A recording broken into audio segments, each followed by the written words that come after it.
রাসূল সাল্লাল্লাহু আলাইহি ওয়াসাল্লাম দুই আঙ্গুল উঁচু করে একবার বললেন যে আনা ওয়া কাফিলুল ইয়াতীমি ফিল জান্নাতি কাহাতাইন, অর্থাৎ আমি এবং এতিমের রক্ষণাবেক্ষণকারী কিয়ামতের দিন এভাবে কাছাকাছি প্রতিবেশী হয়ে থাকবো। এই দুইটা আঙ্গুলের মাঝখানে যেমনি খুব একটা স্পেস নাই, গ্যাপ নাই, মানে একেবারে কাছাকাছি, নেইবরিং ফিঙ্গার, রাইট? আমি এবং এতিমের রক্ষণাবেক্ষণকারী এভাবে নেইবর হয়ে থাকবো। এই যে ভিজুয়াল এক্সপ্লেনেশন দেখছেন, এই যে দাওয়ার মধ্যে মাঝে মাঝে এরকম ভিজুয়াল এক্সপ্লেনেশন করতে হবে যাতে করে শ্রোতারা বুঝে। রাসূল সাল্লাল্লাহু আলাইহি ওয়াসাল্লাম করেছেন। মুসনাদে আহমদে এক হাদিস এসেছে, রাসূল সাল্লাল্লাহু আলাইহি ওয়াসাল্লাম একবার খেজুরের একটা ডাল নিয়ে মরুভূমির মধ্যে একটা দাগ টানলেন। খাত্তালানা রাসূলুল্লাহ সাল্লাল্লাহু আলাইহি ওয়াসাল্লাম খাত্তান, একটা স্ট্রেইট লাইন দিয়ে রাসূল সাল্লাল্লাহু আলাইহি ওয়াসাল্লাম বললেন এটা হচ্ছে সিরাতুল মুস্তাকিম। সাহাবাদের দৃষ্টি আকর্ষিত হলো, সবাই মনোযোগী হয়ে উঠলো, তাই নাকি? এটা সিরাতুল মুস্তাকিম, যে দোয়া আমরা প্রতিদিন করি, ইহদিনাস সিরাতাল মুস্তাকিম। খেজুরের ডাল দিয়ে স্ট্রেইট লাইন কেটে বললেন এটা হচ্ছে সিরাতুল মুস্তাকিম। এবার ওই খেজুরের ডাল দিয়ে ডানে বায়ে অনেকগুলো ছোট ছোট দাগ কাটলেন আর বললেন হাদিহি সুবুলুশ শায়তান, এগুলো হচ্ছে শয়তানের রাস্তা, এটা হচ্ছে মুস্তাকিম সোজা রাস্তা যেটা জান্নাতে যায়। আর ডানে বায়ে অনেকগুলো দাগ কাটলেন, ডেকে বললেন এই প্রতিটি রাস্তায় একটা করে শয়তান বসে থাকে আর সে তোমাদেরকে টেম্পটেশন দিতে থাকে, প্রভোকেশন করতে থাকে, ধোঁকা দিতে থাকে, ওয়াসওয়াসা দিতে থাকে। ডানে বায়ে না তাকিয়ে এই সিরাতুল মুস্তাকিমের পথেই অবিচল থাকতে হবে। তাহলে দেখেন মরুভূমির মাঝখানে, তখন তো আর ওই যে এলইডি প্রজেক্টর থাকলে হয়তো রাসূল সাল্লাল্লাহু আলাইহি ওয়াসাল্লাম ওইটাই ব্যবহার করতেন, আমরা এটা এখন করতে পারি বোঝানোর জন্য। রাসূল সাল্লাল্লাহু আলাইহি ওয়াসাল্লাম খেজুরের ডাল দিয়ে মরুভূমির মধ্যে দাগ কেটে সাহাবীদেরকে এই ভিজুয়াল এক্সপ্লেনেশন দিলেন এবং সাহাবারা খুব সহজে বুঝতে পারলেন যে কোনটা সিরাতুল মুস্তাকিম, কোনটা সিরাতুশ শাইতান। এভাবে রাসূল সাল্লাল্লাহু আলাইহি ওয়াসাল্লাম ভিজুয়াল এক্সপ্লেনেশন ইউজ করতেন। আমরা বিশ্বাসীরা যে ভাই ভাই, মুমিনরা যে ভাই ভাই, আমাদের সম্পর্ক যে কত সুদৃঢ় মজবুত, এটা বোঝাতে যে একবার রাসূল সাল্লাল্লাহু আলাইহি ওয়াসাল্লাম বললেন আল মুমিনু লিল মুমিনি কাল বুনিয়ান, বিশ্বাসীরা তাদের সম্পর্ক হচ্ছে কাল বুনিয়ান, একটা সুদৃঢ় প্রাচীরের মতো, সীসা ঢালা প্রাচীরের মতো। ইয়াশুদ্দু বা'দুহু বা'দা, যেটার এক পাশ আরেক পাশকে মজবুত করে। Strengthening one part the others, এক পার্ট আরেক পার্টকে মজবুত করে। যেমন বিল্ডিং এদিকে ভেঙে ফেললে এটা নড়বড়ে হয়ে যাবে।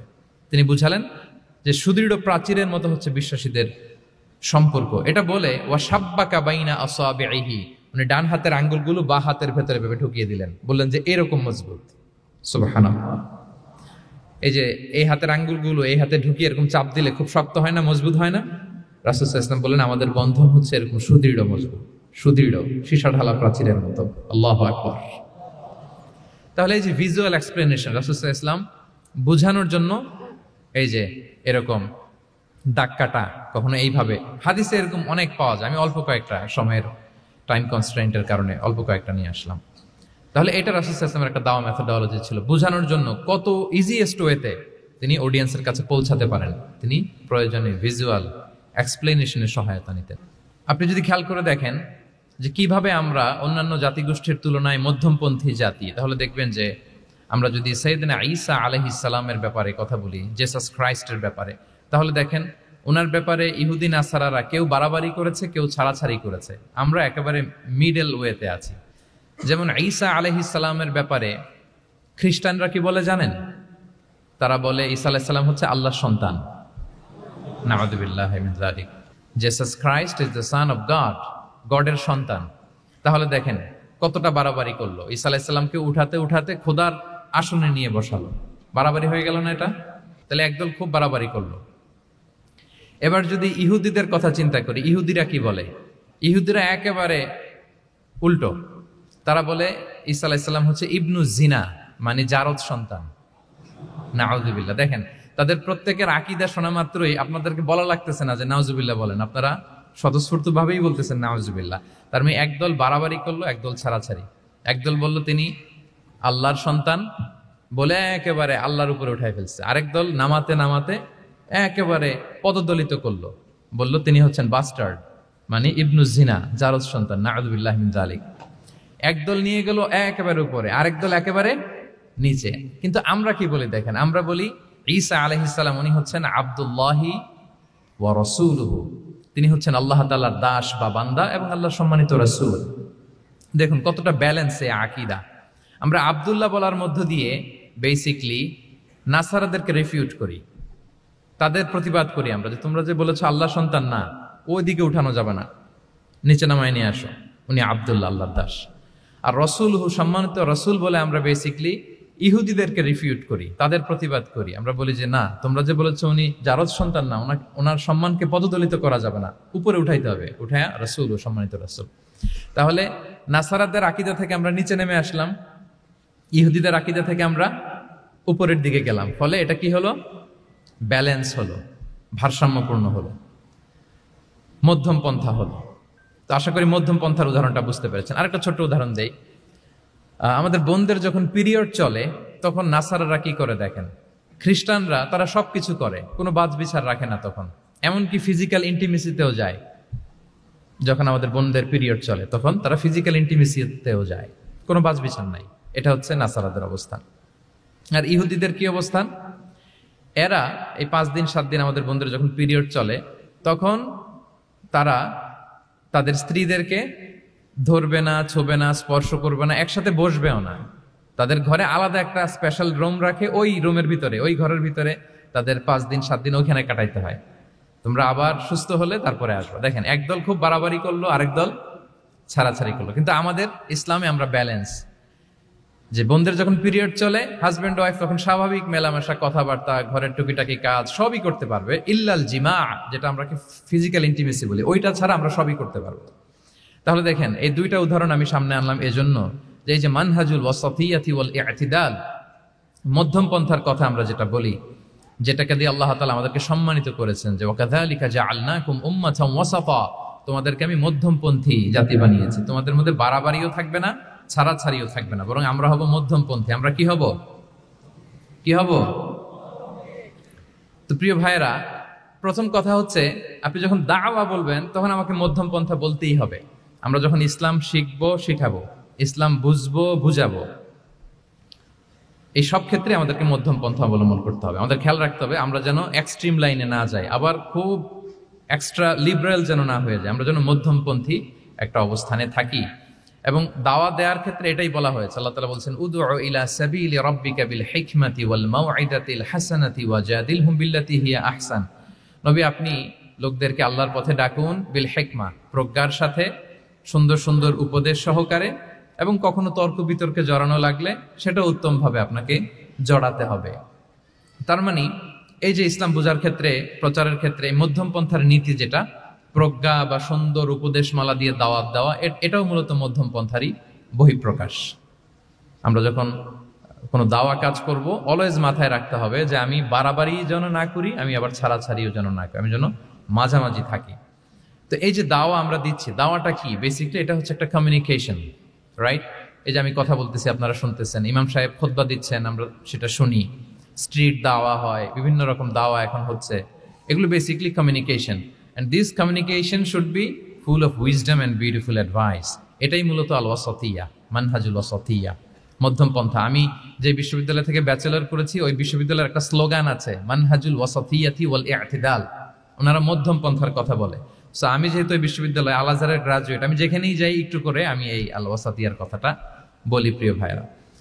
তো দাওয়া যেহেতু কমিউনিকেশন, আমরা ওরাল দাওয়া দিয়ে থাকি, কিন্তু বেসিকলি ওরাল দাওয়ার চেয়ে যেটা প্র্যাকটিক্যাল দাওয়া, থিওরিটিক্যাল দাওয়ার চেয়ে প্র্যাকটিক্যাল দাওয়াটা এটা বেশি ইফেক্টিভ, বেশি প্রোডাক্টিভ। আমরা যখন তাফসির মাহফিল করি, আমরা খুতবা দেই, আলোচনা করি, এটা থেকে তো মানুষ শিখে। কিন্তু আমি যদি আমার আচরণ দিয়ে কোনো একটা মেসেজ দিতে পারি, ওইটা মানুষের হৃদয়ে বেশি দাগ কাটে, বেশি মনে থাকে, খুব বেশি মনে থাকে। এটার সুযোগ আপনাদের বেশি। যেমন আমি যদি একটা কোরআনের আয়াতের কথা বলি, এটার খুব একটা মূল্যায়ন নাই, কারণ উনি হুজুর মানুষ, উনি তো কোরআনই বলবে। কিন্তু একজন ডক্টর যখন কোরআনের আয়াত বলে, তখন বলে, দেখছো মাশাআল্লাহ, একজন ডক্টর, সে চিকিৎসা বিজ্ঞানে এত বড় এক্সপার্টিজের পর আবার কোরআনও জানে। ওই কথা কিন্তু আমিও বলছি, আমার দাম নাই। কিন্তু আপনাদেরকে কত সম্মানের চোখে দেখা হচ্ছে। আবার দেখেন, 5 ওয়াক্ত সালাত আদায় করা জামাতের সাথে, ফরজ সালাতগুলো, এটা তো মানে করতেই হবে, কম্পালসারি।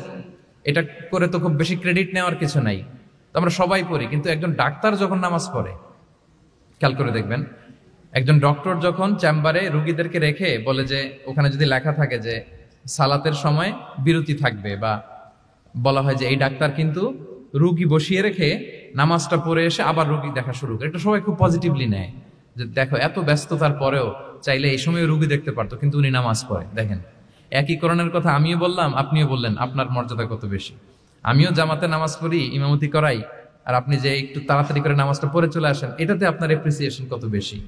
তো এভাবে আপনাদের কিন্তু দাওয়া কাজ করার সুযোগ অনেক বেশি, কারণ এটা অনেক নোবেল একটা প্রফেশন, মহৎ পেশা।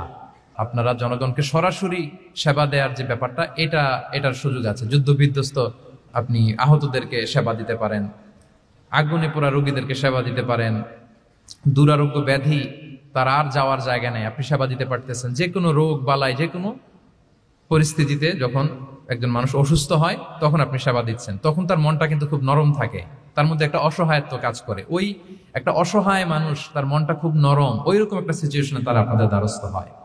ফলে আপনাদের কিন্তু দাওয়া কাজ করার সুযোগ অনেক বেশি, এবং সেক্ষেত্রে ওরাল দাওয়ার চেয়ে আপনার যে প্র্যাকটিক্যাল দাওয়া, এটার ইফেক্ট অনেক বেশি। আপনার চলনে বলনে, আপনার কথনে কথায়, আপনার ব্যক্তিত্বে, পার্সোনালিটিতে, এটার মাধ্যমে যে দাওয়া ফুটে ওঠে, ওইটা বেশি ইফেক্টিভ। নিজের আচরণ দিয়ে যে মেসেজটা দেওয়া যায়, এটা সবচেয়ে ইফেক্টিভ। আপনার লেনদেন, আপনার ডিলিংস কেমন, আপনি মানুষ হিসেবে কেমন, এটা সবচেয়ে পাওয়ারফুল দাওয়া। উমরে ফারুক রাদিয়াল্লাহু তাআলা আনহু, উনি ওনার ছাত্রদেরকে প্রায় বলতেন, উমরে ফারুক রাদিয়াল্লাহু তাআলা উনি বলতেন যে কুনু দুআতান ইলাল্লাহি ওয়া আনতুম সামিতুন, যে তোমরা আল্লাহর রাস্তায় দাওয়াতি কাজে বের হয়ে যাও এমন অবস্থায় যে তোমরা চুপচাপ। তো ছাত্ররা বলতো, দাওয়াতি কাজও করতে বলতেছেন, আবার চুপচাপও থাকতে বলতেছেন, এটা আবার কিভাবে দাওয়াত দিব? তো উমরে ফারুক রাদিয়াল্লাহু তাআলা আনহু বলতেন, বি আখলাকিকুম, তোমাদের আখলাক দিয়ে দাওয়াত দাও। আখলাক দিয়ে দাওয়াত দেওয়া যায় না? বলেন তো, আখলাক দিয়ে দাওয়াত দেওয়া যায় কি যায় না? যায়। এই আখলাক দিয়ে যে দাওয়াত, এটা অনেক পাওয়ারফুল। 10টা তাফসীর মাহফিল করে আমি এটা করতে পারবো না। আপনি আপনার আখলাক দিয়ে, আপনার ব্যক্তিত্ব দিয়ে, আপনার লেনদেন, এগুলো দিয়ে আপনি যে দাওয়াটা দিতে পারবেন, অন্য অনেক কিছু দিয়ে সেটা হবে না। এজন্য ওমরে ফারুক বলতেন, কুনু দুআতান ইলাল্লাহি ওয়া আনতুম সামিতুন, আল্লাহর রাস্তায় দায়ী হয়ে বের হও কিন্তু চুপচাপ। কিভাবে? বলে বি আখলাকিকুম, তোমাদের আখলাক দিয়ে। এটা বেশি পাওয়ারফুল। এবং রাসূল সাল্লাল্লাহু আলাইহি ওয়াসাল্লামের ব্যাপারে যখন জিজ্ঞেস করা হতো আম্মাজান আয়েশা রাদিয়াল্লাহু তাআলা আনহাকে, যে রাসূল সাল্লাল্লাহু আলাইহি ওয়াসাল্লামের আচরণ কেমন ছিল, তখন আম্মাজান আয়েশা বলতেন যে কানা খুলুকুহু আল কোরআন, কোরআনই ছিল রাসূল সাল্লাল্লাহু আলাইহি ওয়াসাল্লামের চরিত্র। পুরো কোরআনে 30 পারায় থিওরিটিক্যালি যা বলা আছে রাসূল সাল্লাল্লাহু আলাইহি ওয়াসাল্লামের জীবনীতে, প্র্যাকটিক্যালি সেটা দেখানো আছে। তো আম্মাজান আয়েশা বলতেন কানা খুলুকুহু আল কোরআন, রাসূল সাল্লাল্লাহু আলাইহি ওয়াসাল্লামের চরিত্র ছিল কোরআন। ইনদামা রাসূলুল্লাহ সাল্লাল্লাহু আলাইহি ওয়াসাল্লাম ইয়ামশি আলাল আরদ কাআন্নাল কোরআনা ইয়ামশি আলাইহি, রাসূল সাল্লাল্লাহু আলাইহি ওয়াসাল্লাম যখন মদিনার রাস্তা দিয়ে হেঁটে যেতেন, as if a living Quran is walking on the street, মনে হতো একটা জীবন্ত কোরআন রাস্তা দিয়ে হেঁটে হেঁটে যাচ্ছে। তো তাহলে we should try to be a living দাঈ, জীবন্ত দাঈ, প্র্যাকটিক্যাল দাঈ। এটা যদি আমরা হইতে পারি, তাহলে অনেক বেশি ইম্প্যাক্ট করা যাবে সোসাইটিতে, অনেক ইনফ্লুয়েন্স করা যাবে। যেটা বললাম যে আমাদের সততা, আচরণ, ব্যক্তিত্ব, পার্সোনালিটি, এগুলো দিয়ে আমরা যে দাওয়াটা দিতে পারি, ওরাল দাওয়া, বক্তব্য দিয়ে, এটা অনেক সময় সম্ভব হয় না। এবং ডাক্তারদের জন্য এটা অনেক বড় একটা সুযোগ। তাহলে ইন্ট্রোডাক্টরি ডিসকাশনে আমি 2টা বিষয়ে কথা বললাম। এক হচ্ছে আমাদেরকে মধ্যমপন্থী হইতে হবে, মানহাজুল ওয়াসাতিয়া ওয়াল ইআতিদাল, 1 নম্বর। 2 নম্বর হচ্ছে লিভিং দাঈ হওয়ার চেষ্টা করতে হবে, এটা বেশি প্রোডাক্টিভ এন্ড ইফেক্টিভ। বুঝতে পেরেছেন সবাই? মাশাআল্লাহ। এবার চলুন যে রাসূল সাল্লাল্লাহু আলাইহি ওয়াসাল্লামের যে প্রফেটিক দাওয়া মেথোডোলজি, কিভাবে উনি দাওয়া কাজের আঞ্জাম দিতেন, সেখান থেকে আমাদের নেয়ার আধুনিক সময়ের এর প্রাসঙ্গিকতা কি আছে, আমি 10টা পয়েন্টে আজকের এই সেমিনারে কিছু কথা উপস্থাপনের চেষ্টা করবো। ওমা তাওফীকি ইল্লা বিল্লাহ। 1 নম্বর কথা হচ্ছে, আমরা যে দাওয়া দিব, এই দাওয়া language should be very soft and mild and very touchy. দাওয়া ল্যাঙ্গুয়েজ হইতে হবে ভেরি সফট। সব সময় ইফ ইউ টক অ্যাবাউট দাওয়া, this language should be very soft and mild and touchy. দাওয়ার কথা বললে হয়তো আপনি পলিটিক্স করেন, ওইটা আলাদা কথা। আপনি জেহাদের ময়দানে, ওইটা আলাদা কথা। আমি জেহাদ পলিটিক্স নিয়ে কথা বলতেছি না, আই এম টকিং অ্যাবাউট দাওয়া। যদি আপনি দাওয়া সেমিনারের কথা বলেন, যদি মেডিকেল দাওয়া সোসাইটি নাম দেন, দাওয়া বললে আমাকে বলতে হবে দাওয়ার language should be very soft and mild. আমরা এটা অনেক সময় ভুল করে ফেলি, এটা করা যাবে না। কারণ আপনি হৃদয় থেকে যদি কোনো কথা বলেন, এটা শ্রোতার হৃদয়ে যে টাচ করে। আল্লাহর হাবিব সাল্লাল্লাহু আলাইহি ওয়াসাল্লামের কথাগুলো নিয়ে এত আলোচনা, বিশ্লেষণ, কথাগুলো এত অ্যাপিলিং কেন, এত আবেদনময় কেন? এর কারণ হচ্ছে রাসূল সাল্লাল্লাহু আলাইহি ওয়াসাল্লাম যা বলেছেন তিনি হৃদয় থেকে বলেছেন, এবং হৃদয় থেকে কথা বেরোলে এটা শ্রোতার হৃদয়ে যে টাচ করে। একটা ছোট্ট আয়াত আমি তেলাওয়াত করি, সূরা তাহার। আল্লাহ তাআলা বলছেন, ফাকুলা লাহু কাওলান লাইয়িনা লাআল্লাহু ইয়াতাযাক্কারু আও ইয়াখশা। আল্লাহ তাআলা মূসা আলাইহিস সালাম এবং হারুন আলাইহিস সালাম ওনাদের দুইজনকে বলছেন যে তোমরা দুই ভাই মিলে যাও ফেরাউনের কাছে, যে দাওয়াত দাও এবং কোমল ভাষায় দাওয়াত দাও। কি ভাষায়? কোমল ভাষায় দাওয়াত দাও। কাওলান লাইয়িনা, use very soft and mild language, very touchy language. Soft এবং কোমল ভাষায় দাওয়াত দাও কাকে? পৃথিবীর সবচেয়ে বড় সন্ত্রাস, তাই না? হ্যাঁ, দুর্ধর্ষ সন্ত্রাস, খোদাদ্রোহী, তারপর সীমালঙ্ঘনকারী। আপনি যত নেগেটিভ যা বলবেন সব যাবে ওর সাথে। ফিরআউন, লাআল্লাহু ইয়াতাযাক্কারু আও ইয়াখশা, হয়তো সে উপদেশ গ্রহণ করবে অথবা তার হৃদয়ে ভয়ের উদ্রেক হতে পারে। হয়তো তোমরা soft and mild language use করবা, মুসা এবং হারুন, কোমল ভাষায় যে তোমরা দাওয়াত দিবা। আচ্ছা, কার ব্যাপারে আল্লাহ বললেন, কাকে দাওয়াত দিতে বললেন? সবাই বলেন তো নামটা। ফেরাউন। আচ্ছা, ফেরাউনের ক্ষেত্রে আল্লাহ তাআলা বললেন যে soft and mild language use করো, নরম ভাষা। আমাকে উত্তর দেন, আমাদের কারেন্ট সময় আমরা যাদেরকে জালিম বলি, যাদেরকে খারাপ বলি, ফাসিক বলি, পাপাচারী, ধরেন যে আমার মতে বা আপনাদের মতে যে সবচেয়ে খারাপ, পাপাচারী, জালিম, ওই জালিমটা কি ফেরাউনের চেয়ে বড় জালিম? আমাদের চোখে যে জাহান্নামী, যে নিকৃষ্ট, খারাপ, পাপী যাকে আমি মনে করি, যদিও এরকম মনে করার সুযোগ আমাদের নাই, কে জান্নাতি কে জাহান্নামী এটা ডিসাইড করবে কে? আল্লাহ তাআলা। কিন্তু আমাদের চোখে যে পাপী, যে ভুল করেছে, যে জালিম, ওই জালিমগুলো, খারাপ লোকগুলো কি ফেরাউনের চেয়ে বেশি খারাপ ছিল? ছিল? ওই ফেরাউনের ক্ষেত্রে আল্লাহ বলেছেন ফাকুলা লাহু কাওলান লাইয়িনা, সফট ল্যাঙ্গুয়েজ ইউজ করো মুসা এবং হারুন, কোমল ভাষা ব্যবহার করো, হয়তো তার ভুল ভেঙে যাবে, হয়তো সে উপদেশ গ্রহণ করবে। তো তাহলে দেখেন কত বড় ভুল আমরা করি। আমরা মাঝে মাঝে এমন অ্যাটাকিং মুডে কথা বলি, এমন আগ্রাসী হয়ে কথা বলি, ওর মানার এক সুযোগ থাকলেও ও মানবে না। কি বলেন? যাও, মানার একটু ইচ্ছা ছিল, আমার এই অ্যাটিটিউডের কারণে সে আর এটা শুনবে না। এটাই মানুষের স্বভাব। আপনি আগ্রাসী হয়ে অ্যাটাকিং হয়ে কথা বলে মানুষ এটা শোনে না। তাহলে দাওয়ার প্রফিটিক 1 নাম্বার মেথোডোলজি হচ্ছে দাওয়ার ল্যাঙ্গুয়েজ হইতে হবে very soft and very mild. আল্লাহ তাআলা সূরাতু আলে ইমরানে বলছেন, ফাবিমা রাহমাতিন মিনাল্লাহি লিনতা লাহুম ওয়ালাউ কুনতা ফাদদান গালিযাল কলবি লানফাদ্দু মিন হাওলিক। নবী হে, আল্লাহর অনুগ্রহে, আল্লাহর রহমতে আপনি কোমল ভাষী হয়েছেন। আপনি কোমল ভাষী না হয়ে যদি রূঢ় ভাষী হতেন, তাহলে মানুষজন আপনার কাছ থেকে ভেগে ভেগে পালাতো। কিন্তু আমরা দেখতাম যে সাহাবারা রাসূল সাল্লাল্লাহু আলাইহি ওয়াসাল্লামের কাছে শুধু জড়ো হইতে চেত, দেখা করতে চেত, রাসূলকে ঘিরে রাখতো, এত পছন্দ করতো রাসূল সাল্লাল্লাহু আলাইহি ওয়াসাল্লামের কোমল আচরণের কারণে। ইভেন ফ্যামিলিতে কোনো সমস্যা হলে অনেক সাহাবারা বলতেন ফ্যামিলির সাথে সমস্যা হলেও তারা রাসূলের কাছে চলে আসতো। এমনকি কারো পেটে ক্ষুধা লাগলেও তারা রাসূলের দরবারে চলে আসতো। তারা বলতো রাসূল সাল্লাল্লাহু আলাইহি ওয়াসাল্লামের চেহারার দিকে তাকালেই আমাদের ক্ষুধা মিটে যেত। কি কোমল ভাষী ছিলেন, কত সুন্দর সফট ল্যাঙ্গুয়েজ রাসূল সাল্লাল্লাহু আলাইহি ওয়াসাল্লাম ইউজ করেছেন। হ্যাঁ, রাসূল সাল্লাল্লাহু আলাইহি ওয়াসাল্লাম কখনো যে কঠোর ভাষায় কথা বলতেন না তা না, মাঝে মাঝে বলতেন, কিন্তু বেশিরভাগ ওনার দাওয়া ছিল সফট এন্ড মাইল্ড।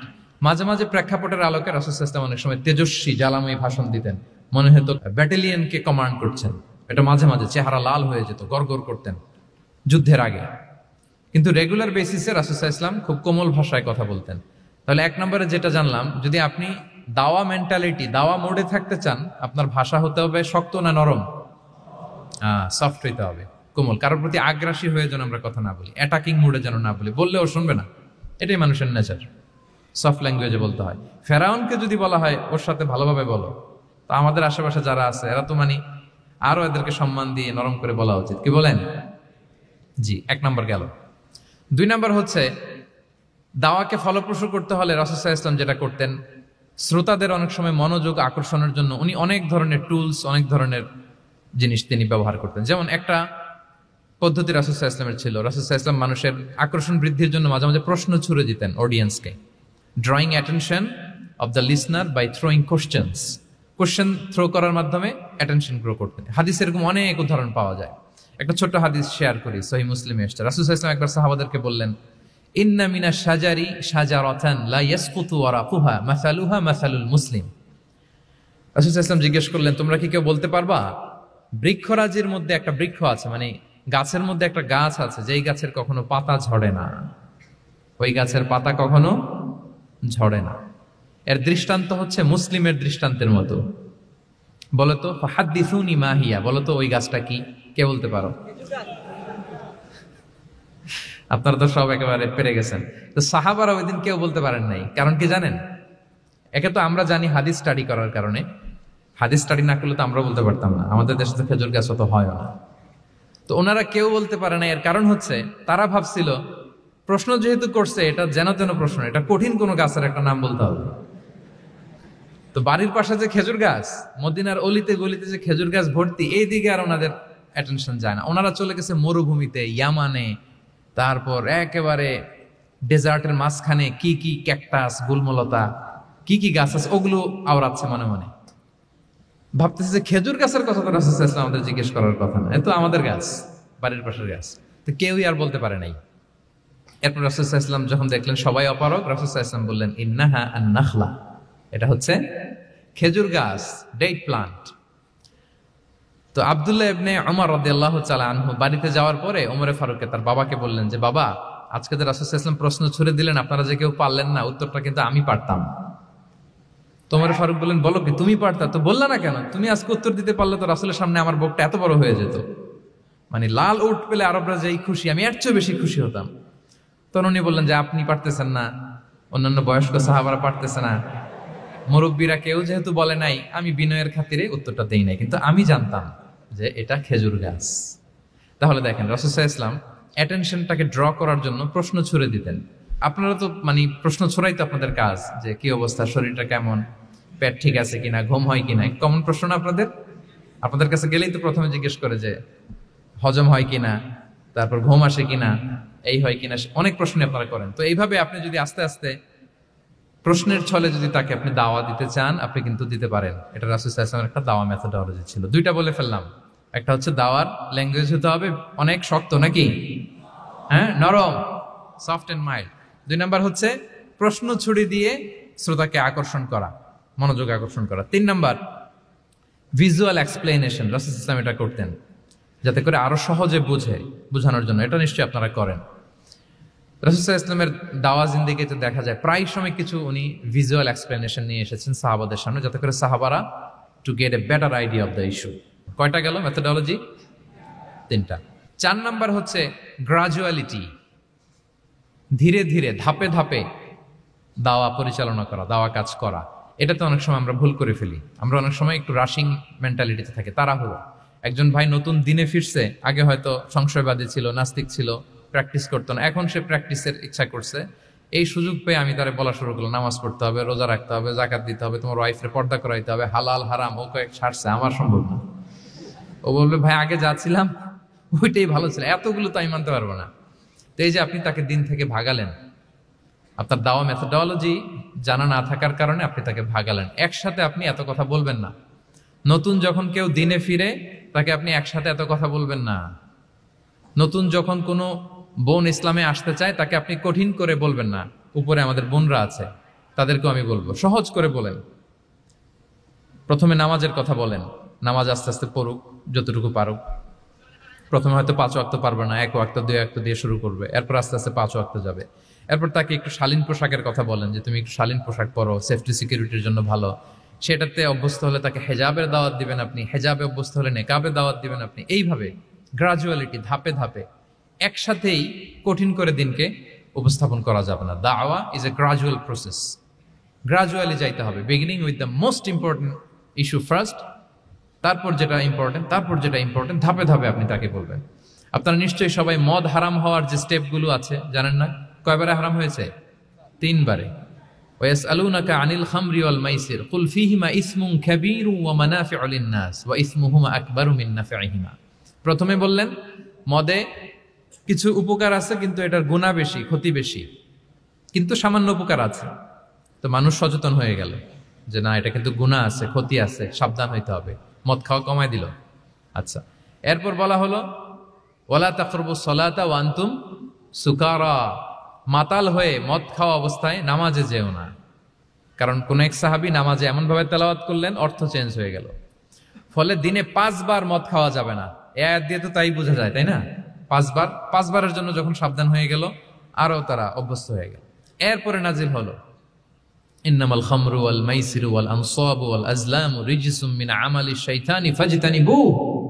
মদ, জুয়া, ভাগ্যলিপি এগুলো শয়তানের কাজ, এগুলো থেকে বেঁচে থাকো। সবাই মদিনার ঘরের ভেতরে মদের বোতল যেগুলো ছিল ভেঙে সব রাস্তায় মদ দিয়ে মদিনার অলিগলি সয়লাম। সুবহানাল্লাহ, কারো কষ্ট হয়নি, কারণ ধাপে ধাপে মদকে হারাম করা হয়েছে। কেউ যদি চেইন স্মোকার থাকে, আপনি যদি বলেন যে স্মোকিং হারাম, কালকে থেকে একটাও খেতে পারবে না, ও পারবে? ও তো মারা যাবে। ও সব বাদ দিতে পারবে, স্মোকিং বাদ দিতে পারবে না। তো কি করবেন? তাকে আপনি অল্প অল্প করে, যে একটু একটু করে ছাড়ো। এই যে রমজান আসতেছে, সারাদিন তো করতেই পারবে না, রাতে দুই তিনটা করে খাইও, বেশি খাইও না। না মানে ছাড়ানোর জন্য বলতেছে আর কি। যে 10টা খায় তারা যদি আপনি 2টা খাইতে বলেন, এটা তো আপনি দাওয়াই দিলেন নাকি, কমাইতে বললেন তো। সিগারেটের প্রতি তার উৎসাহিত করতেছি না আমরা। চেইন স্মোকার ও 10টা ছাড়া হয় না প্রতিদিন। তো এই রমজানে আপনি তারা বললেন যে সারাদিন তো তুমি না খেয়ে থাকবা, রাতে 1টা 2টা বা 3টা গেল। প্রথম দশকে 3টা, এরপরের দশকে 2টা, তারপরের দশকে 1টা। যে 1টা খায় তারপরের দিন তো সে চাইলে ছেড়েও দিতে পারে, কি বলেন? এইভাবে গ্রাজুয়ালি তাকে ছাড়ানোর জন্য অভ্যস্ত করতে হবে। তাহলে এই গ্রাজুয়ালিটিটা দরকার। আমি হাদিস থেকে, সিরাত থেকে একটা উদাহরণ দেই, শুনুন।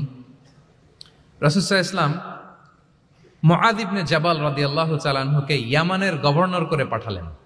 তো তখন তাকে বললেন যে মুআয, ইন্নাকা তাআতি কওমান মিন আহলিল কিতাব, তোমাকে এমন একটা এলাকার গভর্নর করে পাঠাচ্ছি, তারা কিন্তু আহলি কিতাব, মানে people of the books, Jews and Christian community, তারা ইহুদি খ্রিস্টান। সো তাদেরকে যখন দাওয়াত দিবা, ধাপে ধাপে দিবা। কিভাবে দিবা? তিনি বললেন, ফাদউহুম ইলা শাহাদাতি আন লা ইলাহা ইল্লাল্লাহ ওয়া আন্না মুহাম্মাদুর রাসূলুল্লাহ। প্রথমে দাওয়াত দিবা তাওহীদ আর রিসালাতের। আওয়াজ করে বলেন, প্রথমে কিসের? তাওহীদ এবং রিসালাতের। আচ্ছা, ফাইনহুম আতাউ লিযালিক, তারা যখন এটা মেনে নেয়। আরবিটা খেয়াল করেছেন অর্থটা? ফাইনহুম আতাউ লিযালিক, তাওহীদ রিসালাত যদি মেনে নেয়, তাহলে তাদেরকে 5 ওয়াক্ত নামাজের দাওয়াত দিও। 5 ওয়াক্ত নামাজে যখন তারা অভ্যস্ত হয়ে যায়, ফাইনহুম আতাউ লিযালিক, যখন তারা এটাও মেনে নেয়, তখন তাদেরকে যাকাতের আদেশ করো। সুবহানাল্লাহ, সুবহানাল্লাহ। দেখেন, ধাপে ধাপে, একবারে সবগুলো বিধান একবারে তাদের সাথে শেয়ার করতে বলেননি। প্রথমে তাওহীদের, রিসালাতের, মেনে নিলে সালাতের, মেনে নিলে যাকাতের, ধাপে ধাপে। তাহলে একবারে কেউ নতুন যখন দিনে ফিরেছে, একবারে সবকিছু তার ঘাড়ে চাপিয়ে দিবেন আপনি? কি করবেন? গ্রাজুয়ালি, ধাপে ধাপে আমরা এই দাওয়াটা তাদেরকে দেওয়ার চেষ্টা করব। এটা খুব ইফেক্টিভ হবে, ফলপ্রসূ হবে। আচ্ছা, 4টা কভার করে ফেলেছি। 5 নাম্বার হচ্ছে দাওয়ার মধ্যে ইমোশনাল ইন্টেলিজেন্স ইউজ করতে হবে, তাহলে এটা মোর ইফেক্টিভ হবে। মানে আপনি মানুষের আবেগ অনুভূতি নাড়িয়ে দিয়ে যদি দাওয়া দিতে পারেন, এটা তার শুদ্ধাচারের জন্য অনেক কাজে দেবে। ইমোশনাল ইন্টেলিজেন্স মানে তার আবেগ, ইমোশনকে আপনি ট্রিগার আপ করবেন, ওইটাতে আপনি টাচ করবেন, তাহলে দেখবেন যে সে একেবারে কাবু হয়ে গেছে। এটা রাসূল সাল্লাল্লাহু আলাইহি ওয়াসাল্লামের সিরাতে আমরা অনেক সময় দেখেছি যে ইমোশনাল ইন্টেলিজেন্সকে কাজে লাগিয়ে রাসূল সাল্লাল্লাহু আলাইহি ওয়াসাল্লাম তার আবেগ অনুভূতিতে এমন ভাবে নাড়া দিয়েছেন, তাকে আল্লাহ তাআলা হেদায়েতের রাস্তায় নিয়ে এসেছে। সুবহানাল্লাহ। একটা ছোট্ট উদাহরণ দেই, মুসনাদে আহমদ ইবনে হাম্বলের হাদিস, কিভাবে ইমোশনাল ইন্টেলিজেন্স রাসূল সাল্লাল্লাহু আলাইহি ওয়াসাল্লাম ইউজ করতেন, আবেগ অনুভূতিকে কিভাবে নাড়া দিতেন রাসূল সাল্লাল্লাহু আলাইহি ওয়াসাল্লাম। এক যুবক এসে সাহাবাদের সামনে রাসূল সাল্লাল্লাহু আলাইহি ওয়াসাল্লামকে বললেন, ইয়া রাসূলুল্লাহ ইযান লি বিজিনা, হে আল্লাহর রাসূল, আপনি আমাকে জিনার অনুমতি দেন। নাউযুবিল্লাহ। কিসের? জিনার, মানে ব্যভিচারের অনুমতি দেন। ব্যভিচার বা জিনার অনুমতি দেন। আশেপাশের সাহাবারা তো রেগে মেগে আগুন। ফাআকবাল আল কওমু আলাইহি ফাজাজারু, সবাই তাকে দৌড়ে ধরতে গেল আর ধমকাতে লাগলো, ছি ছি ছি, মা মা। আমরা যেটা বাংলায় বলি ছি ছি, আরবিতে ওনারা কি বলে? মা মা, ছি ছি, কি বলো তুমি? লজ্জা শরমের মাথা খেয়ে তুমি রাসূলুল্লাহর দরবারে এসে বলতেছে, হে আল্লাহর রাসূল, আপনি জিনার অনুমতি দেন। যে রাসূল আল্লাহর পক্ষ থেকে বাণী শোনায়, ওয়ালা তাকরাবুজ জিনা, তোমরা ব্যভিচারের নিকটবর্তীও হয়ো না, আর তুমি সেই নবীর কাছে এসে আবদার করতেছো জিনার অনুমতি দেন। তারা যখন তেরে আসলো এই যুবকের দিকে, রাসূল সাল্লাল্লাহু আলাইহি ওয়াসাল্লাম তাদেরকে থামালেন, বললেন যে তোমরা থামো, যুবককে ডেকে আনো আমার কাছে। যুবককে নিয়ে আসা হলো। রাসূল সাল্লাল্লাহু আলাইহি ওয়াসাল্লাম তাকে পরম আদরে কাছে টেনে নিলেন। এবার তাকে জিজ্ঞেস করলেন, তুমি জিনার অনুমতি চাও না? বলে যে ইয়া রাসূলুল্লাহ, জি, জিনার অনুমতি চাই। তখন রাসূল সাল্লাল্লাহু আলাইহি ওয়াসাল্লাম বললেন, তুমি আমাকে উত্তর দাও তো, তুমি বলো তো যে আতুহিব্বুহু লিউম্মিক, তুমি কি পছন্দ করবে যে কোনো পরপুরুষ তোমার মায়ের সাথে এই জিনাটা করুক? তোমার এটা ভালো লাগবে? সে বলে, লা ইয়া রাসূলুল্লাহ, না, কখনো না, আমার মায়ের সাথে কেউ এই পাপাচারে লিপ্ত হবে, এটা কোনো মানুষ মেনে নেবে না। আমি কেন, কেউ মেনে নেবে না। তারপর রাসূল সাল্লাল্লাহু আলাইহি ওয়াসাল্লাম তাকে বললেন, আতুহিব্বুহু লিবনাতিক, তুমি তোমার কলিজার টুকরা সন্তান, কন্যা সন্তানের সাথে, তোমার কন্যার সাথে কেউ এই পাপ কাজটা করুক, এটা তুমি মেনে নিবে? এটা তুমি পছন্দ করো? সে বলল, লা ইয়া রাসূলুল্লাহ, হে আল্লাহর রাসূল, কশিন কালেও না, কখনো মানবো না। আমার মেয়ের সাথে কেউ এই কাজ করবে, আমি কখনো মানবো না। রাসূল সাল্লাল্লাহু আলাইহি ওয়াসাল্লাম আবার তাকে প্রশ্নবাণে জর্জরিত করতে লাগলেন। আবার বললেন, আতুহিব্বুহু লিউখতিক, তুমি কি তোমার প্রিয় বোনের সাথে কেউ এটা করুক, এই পাপাচারে লিপ্ত হোক, জিনা করুক, পছন্দ করবে? তোমার বোনকে কেউ এরকম করবে, অপমান করবে, এটা চাইবে তুমি? বলে, কখনো না, লা ইয়া রাসূলুল্লাহ, কখনো না, কেউই তো পছন্দ করবে না এটা। তখন রাসূল সাল্লাল্লাহু আলাইহি ওয়াসাল্লাম বললেন, তুমি যার সাথে জিনার অনুমতি চাইছো, সে তো কারো না কারো মা, কারো না কারো মেয়ে, কারো না কারো বোন, তুমি এভাবে কেন ভাবতে পারো না? সুবহানাল্লাহ বিহামদি। এই কথা বলার পরে তো সে একেবারে ইমোশনালি এমন ড্যামেজ হয়েছে, লজ্জায় কাচুমাচু হয়ে মাথা নিচু করে দাঁড়ায়ছে। তখন রাসূল ইসলাম তার পিঠে একটা আলতো চাপড় মারলেন, পরম মমতায় আলতো চাপড় দিয়ে তার জন্য দোয়া করলেন, আল্লাহুম্মা গফির যামবাহ ওয়া তাহহির কলবাহ ওয়া হাসসিন ফারজাহ। আল্লাহ, তুমি এই যুবকের পাপ মোচন করো, আল্লাহ তুমি তার অন্তরটাকে পরিশুদ্ধ করো, আল্লাহ তুমি তার চরিত্রটাকে নিষ্কলুষ করো। এই হাদিসের রাবি উনি বলতেছেন, ফালাম ইয়াকুন বা'দা যালিকাল ফাতা ইয়ালতাফিতু ইলা শাই, ওই দিনের পর থেকে এই যুবক কখনো কোনো পরনারীর দিকে রাস্তায় তাকায় নাই। এই ইমোশনালি যখন তাকে দুর্বল করা হলো, তাকে যখন এইভাবে রাসূল সাল্লাল্লাহু আলাইহি ওয়াসাল্লাম প্রেজেন্টেশন করলেন, হাদিসের বর্ণনাকারী বলেন, এরপরে আমরা কোনোদিন তাকে পরনারীর দিকে তাকাতে দেখি নাই। তার হৃদয়টাকে আল্লাহ তাআলা পরিশুদ্ধ করে দিলেন। রাসূল সাল্লাল্লাহু আলাইহি ওয়াসাল্লাম ওয়ায়ুযাক্কিহিম, কিভাবে মানুষকে পরিশুদ্ধ করতে দেখেন, কিভাবে তার আবেগ অনুভূতিকে নাড়িয়ে তার চিন্তার জগতে আলোড়ন সৃষ্টি করে তাকে এমন ভাবে কাবু করলেন যে রাসূল সাল্লাল্লাহু আলাইহি ওয়াসাল্লাম যেই দিকে তাকে গাইড করতেছে, এখন সে সেদিকেই যেতে বাধ্য। সো এইটা আমাদেরকে করতে হবে, ইমোশনাল ইন্টেলিজেন্স কাজে লাগিয়ে মানুষের আবেগ অনুভূতিতে নাড়া দিয়ে যদি আপনি তাকে কোনো কথা, কোনো বার্তা, কোনো নাসিহাত করেন, তখন সেটা সে শোনে। এমন শুনে এমন ভাবে সে হেদায়েতের পথে আসে যেটা আমরা কল্পনাও করতে পারি না।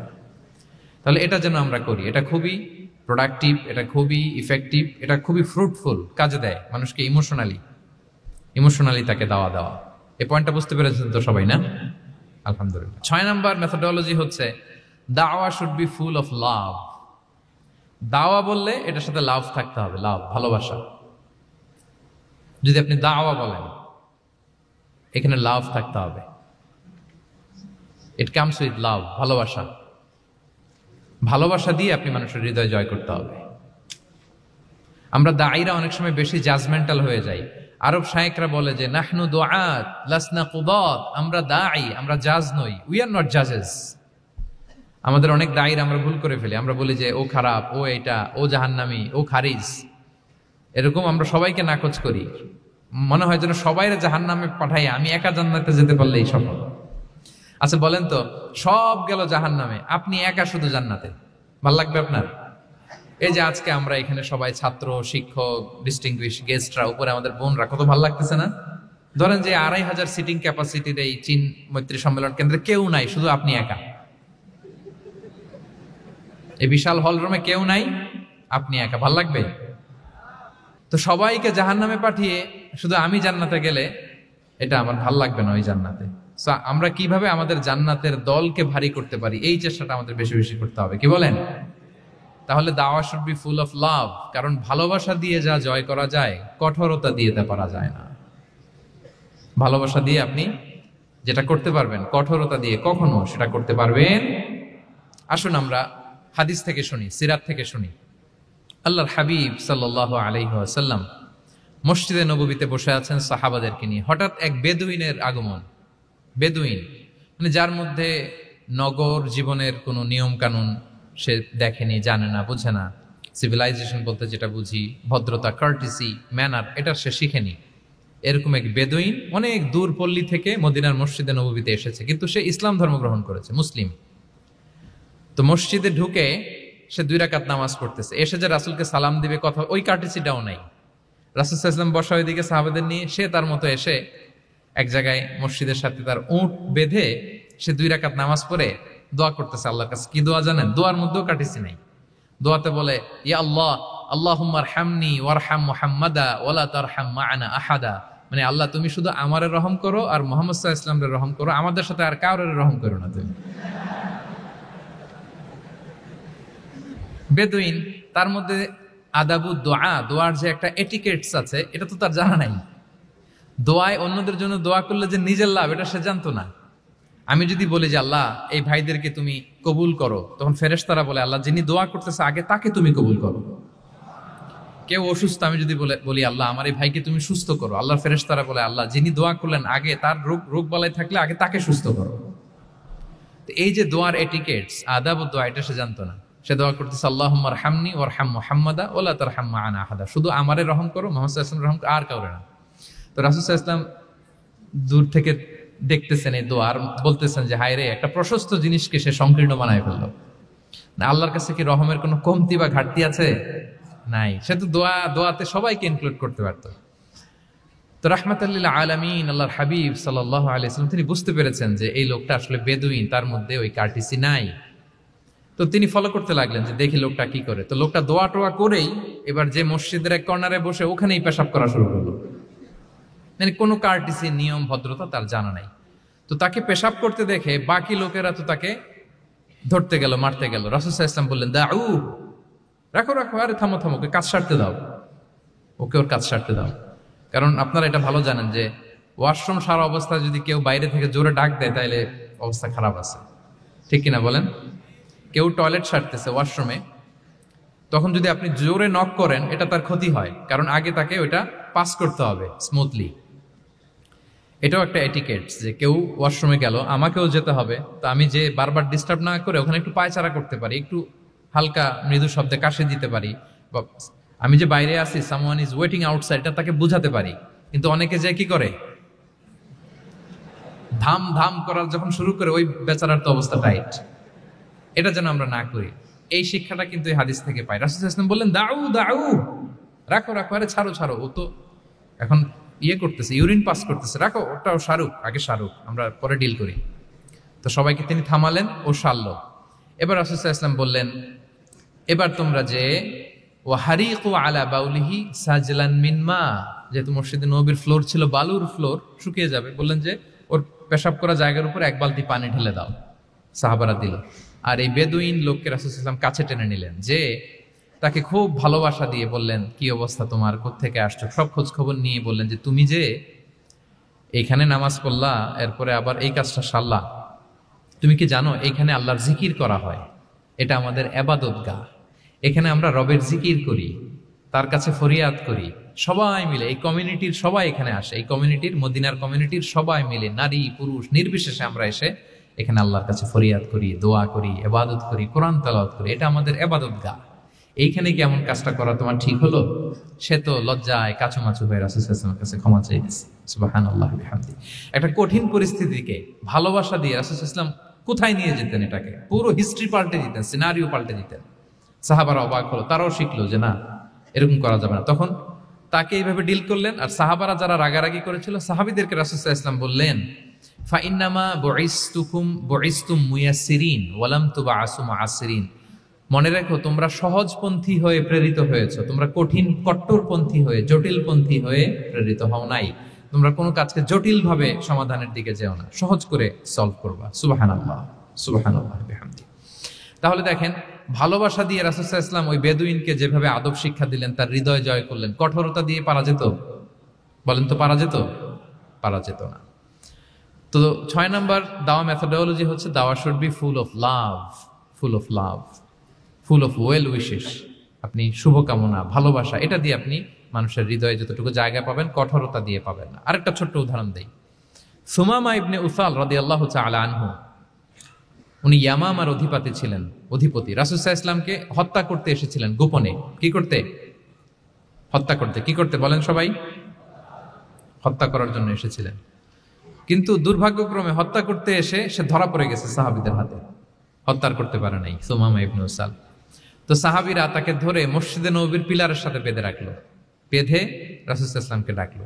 তারা বলল যে ইয়া রাসূলুল্লাহ, দেখেন ইয়ামামা থেকে আসছে সুমামা ইবনে উসাল আপনাকে হত্যা করবার জন্য, তাকে আমরা ধরে ফেলেছি, আমরা বেঁধে রেখেছি। রাসূল সাল্লাল্লাহু আলাইহি ওয়াসাল্লাম তার কাছে যে তার খোঁজ খবর নিলেন প্রথম দিন, এবং তার সামনে যথারীতি তাওহীদ এবং রিসালার দাওয়াত দিলেন। ফিরে আসলেন, ফিরে এসে সাহাবাদেরকে বললেন তোমাদের ঘরে ভালো রুটি আছে কার কাছে, রুটির কালেকশন, আটা পিষে রুটি বানাতে পারবে। একজন বলল আমি, বললো যে এটা সুমামাকে দিয়ে আস। তো দিয়ে আসলো। আরেকজন বললো ভালো তাজা খেজুর আছে কার কাছে? এক সাহাবী বললেন আমার কাছে। রাসূল ইসলাম বললেন যাও, এটা সুমামাকে দিয়ে আসলেন। এরপরের দিন রাসূল ইসলাম যে আবার ইসলামের সৌন্দর্য, হ্যাঁ, মাহাসিন আহকামি শারিয়া, ইসলামী শারিয়ার যে বিউটি অফ ইসলাম, এটা তুলে ধরলেন, ইসলামের যৌক্তিকতা তুলে ধরলেন। সে অবাক হতে লাগলো যে কিরে, যুদ্ধবন্দীদের সাথে মুহাম্মদ সাল্লাল্লাহু আলাইহি ওয়াসাল্লাম এবং তার অনুসারীরা এরকম আচরণ করে? সে তো যুদ্ধবন্দী, এত সুন্দর আচরণ। তাকে আবার ইসলামের সুশীতল বাণীগুলোর প্রতি আহ্বান করে রাসূল ইসলাম বাড়িতে এসে এবার নিজের যে উট আছে, উটকে যে পালে, সে রাখালকে বলল তুমি উটের দুধ দহন করে তাকে কিছু দুধ দিয়ে আসো। সুবহানাল্লাহ। আসছিল রাসূল সাল্লাল্লাহু আলাইহি ওয়াসাল্লামকে কি করতে? হত্যা করতে। তো তাকে উটের গরম দুধ দিয়ে আসা হলো, সে পেট ভরে খেলো। তৃতীয় দিন এবার রাসূল সাল্লাল্লাহু আলাইহি ওয়াসাল্লাম যে ইসলামের যে ভবিষ্যৎ, ইসলাম মানলে যে জান্নাতে থাকা যাবে, এগুলো সব বললেন এবং তাকে আরো অনেক মেহমানদারি করলেন, আপ্যায়ন করলেন। 3 দিন যখন রাসূল সাল্লাল্লাহু আলাইহি ওয়াসাল্লাম ইসলামকে তার সামনে এভাবে প্রেজেন্ট করলেন, আপ্যায়ন করলেন, ভালো আচরণ দেখালেন, সে অবাক হয়ে গেল। আল্লাহ তাআলা তার হৃদয়টাকে নূর দিয়ে আলোকিত করে দিলেন। 3 দিন পর রাসূল সাল্লাল্লাহু আলাইহি ওয়াসাল্লাম সাহাবীদেরকে ডেকে বললেন যাও, সুমামা ইবনে উসালের হাত পা গুলো যে রশি দিয়ে বেঁধে রেখেছো ছেড়ে দাও, রশিগুলো খুলে দাও। সাহাবারা বলেন কি ইয়া রাসূলুল্লাহ, সে তো খুনি, সে সুযোগ পেলেই তো অ্যাসাসিনেট করতো, তার হাতের রশি খুলে দিত, আপনাকে মেরে ফেলবে। আল্লাহ রাসূল সাল্লাল্লাহু আলাইহি ওয়াসাল্লাম বললেন না, আমি যা জানি তোমরা সেটা জানো না, যেটা বলেছি তাই করো। মসজিদে নববীর পিলারের সাথে তাকে যে বেঁধে রেখেছো, রশি খুলে দাও, হাত পা খুলে দাও। আল্লাহর হাবিব সাল্লাল্লাহু আলাইহি ওয়াসাল্লামের নির্দেশ মোতাবেক সাহাবারা ওনার হাত খুলে দিলেন, পা খুলে দিলেন। সুমামা ইবনে উসাল কারোর সাথে কথা না বলে, তার বাড়ি তো ইয়ামামা, সেখানেও ফিরে গেলেন না, অন্য কোনো শহরেও গেলেন না। তিনি মদিনা থেকে অনতি দূরে একটা খেজুরের বাগান আছে, ওখানে কুয়া আছে, উনি যে ওই কুয়ার পানি দিয়ে গোসল করলেন। গোসল করে পবিত্র হয়ে মসজিদে নববীতে রাসূল সাল্লাল্লাহু আলাইহি ওয়াসাল্লামের কাছে ফিরে আসলেন আর এসেই ঘোষণা দিলেন, আশহাদু আল্লা ইলাহা ইল্লাল্লাহ ওয়া আশহাদু আন্না মুহাম্মাদার রাসূলুল্লাহ। সুবহানাল্লাহ, সুবহানাল্লাহ। তিনি বললেন যে আমি সাক্ষ্য দিচ্ছি আল্লাহ ছাড়া কোনো ইলাহ নেই, আরো সাক্ষ্য দিচ্ছি যে মুহাম্মদ আপনি আল্লাহর প্রেরিত বান্দা এবং রাসূল। এবার তিনি বললেন, মুহাম্মদ, আপনার চেহারার চাইতে অপছন্দের চেহারা পৃথিবীতে আর দ্বিতীয়টা আমার কাছে ছিল না, কিন্তু আজকের পর থেকে আপনার চেয়ে প্রিয় চেহারা, আপনার চেহারার চেয়ে প্রিয় কোনো চেহারা আমার কাছে আর নাই। ইসলামের চেয়ে অপছন্দনীয় ধর্ম আমার কাছে আর ছিল না, কিন্তু আজ থেকে ইসলামের চেয়ে পছন্দনীয় কোনো ধর্ম আমার কাছে নাই। মদিনার চেয়ে অপছন্দের শহর আমার কাছে ছিল না, তো আজ থেকে মদিনার চেয়ে কোনো প্রিয় শহর আমার কাছে নাই। সুবহানাল্লাহ। উনি গমের বড় ডিলার ছিলেন, গম ব্যবসা করতেন। উনার থেকে গম নিয়ে মক্কায় মুশরিকরা চলতো। তিনি ঘোষণা দিলেন, আজকে থেকে আমার এলাকার কোনো গম মক্কায় যাবে না। এবার মক্কাবাসী পড়ছে বিপদে, গম ছাড়া তো তারা খেতেও পারবে না। তারা আল্লাহর হাবিব সাল্লাল্লাহু আলাইহি ওয়াসাল্লামের কাছে চিঠি লিখে পাঠালেন যে, মুহাম্মদ, তোমার এই যে নতুন অনুসারী, সে যদি গম না দেয় আমাদের তো অবস্থা খারাপ, তুমি দয়া করে এই গমের সাপ্লাই আবার যাতে সে চালু করে তুমি একটু বলে দাও। আল্লাহর হাবিব সাল্লাল্লাহু আলাইহি ওয়াসাল্লাম আবার সুমামা ইবনে উসালকে বলে দিলেন, আবার সে সাপ্লাই চালু করলো। সুবহানাল্লাহ বিহামদি। এবং তিনি প্রথম তালবিয়া পাঠ করে উমরা করেছিলেন। তাহলে দেখেন, আসলো খুনি হয়ে, আসলো কি হয়ে? খুনি হয়ে, আর ফিরে গেল নবী প্রেমিক হয়ে। সুবহানাল্লাহ। এটা কিভাবে সম্ভব হয়েছে? রাসূল সাল্লাল্লাহু আলাইহি ওয়াসাল্লামের উদারতা, ভালোবাসা। তাহলে আপনি যদি দাওয়ার কথা বলেন আমাকে, দাওয়া should be full of love. কারণ ভালোবাসা দিয়ে যা জয় করা যায়, কঠোরতা দিয়ে সেটা পারা যায়। 7 নাম্বার হচ্ছে, 7 নাম্বার, রাসূল সাল্লাল্লাহু আলাইহি ওয়াসাল্লাম যদি কাউকে কারেকশন করতে চাইতেন, কখনো তাকে অপমান করতেন না, অন্যের সামনে তার নাম নিতেন না, নাম না নিয়ে তাকে শুধরে দিতেন। এটা দাওয়ার আর একটা মেথোডোলজি। কেউ কোনো ভুল কাজ করলে তার নাম ধরে অন্যের সামনে লজ্জিত করতেন না। আমরা কিন্তু অনেক সময় করে ফেলি, করি না? অন্যের সামনে মানুষকে কারেক্ট করি, এটা ঠিক না। The way he use to correct others, আপনি যদি সিরাতের দিকে তাকান, সুবহানাল্লাহ, কিভাবে উনি অন্যকে কারেকশন দিতেন, নাম উল্লেখ করতেন না। আমরা এটা অনেক ভুল করি। আমি এই জন্য খুব দুঃখিত এবং লজ্জিত। আমাদের দাওয়া অঙ্গনে আপনি ইউটিউব খুললে দেখবেন যে অনেক দায়ীরা, এক দায়ী আরেক দায়ীকে তুচ্ছ-তাচ্ছিল্য করছে, তার নাম নিয়ে তাকে ছোট করা, তাকে খারিজ করা, তাকে নাকচ করা, সে জাহান্নামী, সে কাফের, সব ইসলামের ঠিকাদারি উনি একা নিজে নিয়ে বসে আছে, আর বাকি যা আছে সব খারিজ। এইটা রাসূল সাল্লাল্লাহু আলাইহি ওয়াসাল্লামের দাওয়ার সাথে যায় না। বরং কেউ যদি কোনো ভুল কিছু বলে, ভুল করে, আপনি যদি মনে করেন যে না তার এটা ভুল, আমারটা সঠিক, তো আপনার নিয়ম হচ্ছে আপনি সঠিকটা প্রচার করা। তাহলে কেউ যদি ভুল করে থাকে তারও টনক নড়বে, বাকিরাও সঠিকটা জেনে যাবে। এটা হচ্ছে রাসূল সাল্লাল্লাহু আলাইহি ওয়াসাল্লামের দাওয়া মেথোডোলজি। তিনি কখনো কারো নাম ধরে অন্যের সামনে, মানুষের সামনে তাকে লজ্জা দিতেন না, তাকে কারেক্ট করতে যেতেন না। এটা ছিল রাসূল সাল্লাল্লাহু আলাইহি ওয়াসাল্লামের বৈশিষ্ট্য। আসুন আমরা সিরাত থেকে দেখি, হাদিস থেকে দেখি। আল্লাহর হাবিব সাল্লাল্লাহু আলাইহি ওয়াসাল্লাম উনি রাতে দিনে কি কি আমল করতেন, গোপন আমল, এগুলো জানার জন্য তিনজন সাহাবী রাসূল সাল্লাল্লাহু আলাইহি ওয়াসাল্লামের স্ত্রীদের কাছে গেলেন।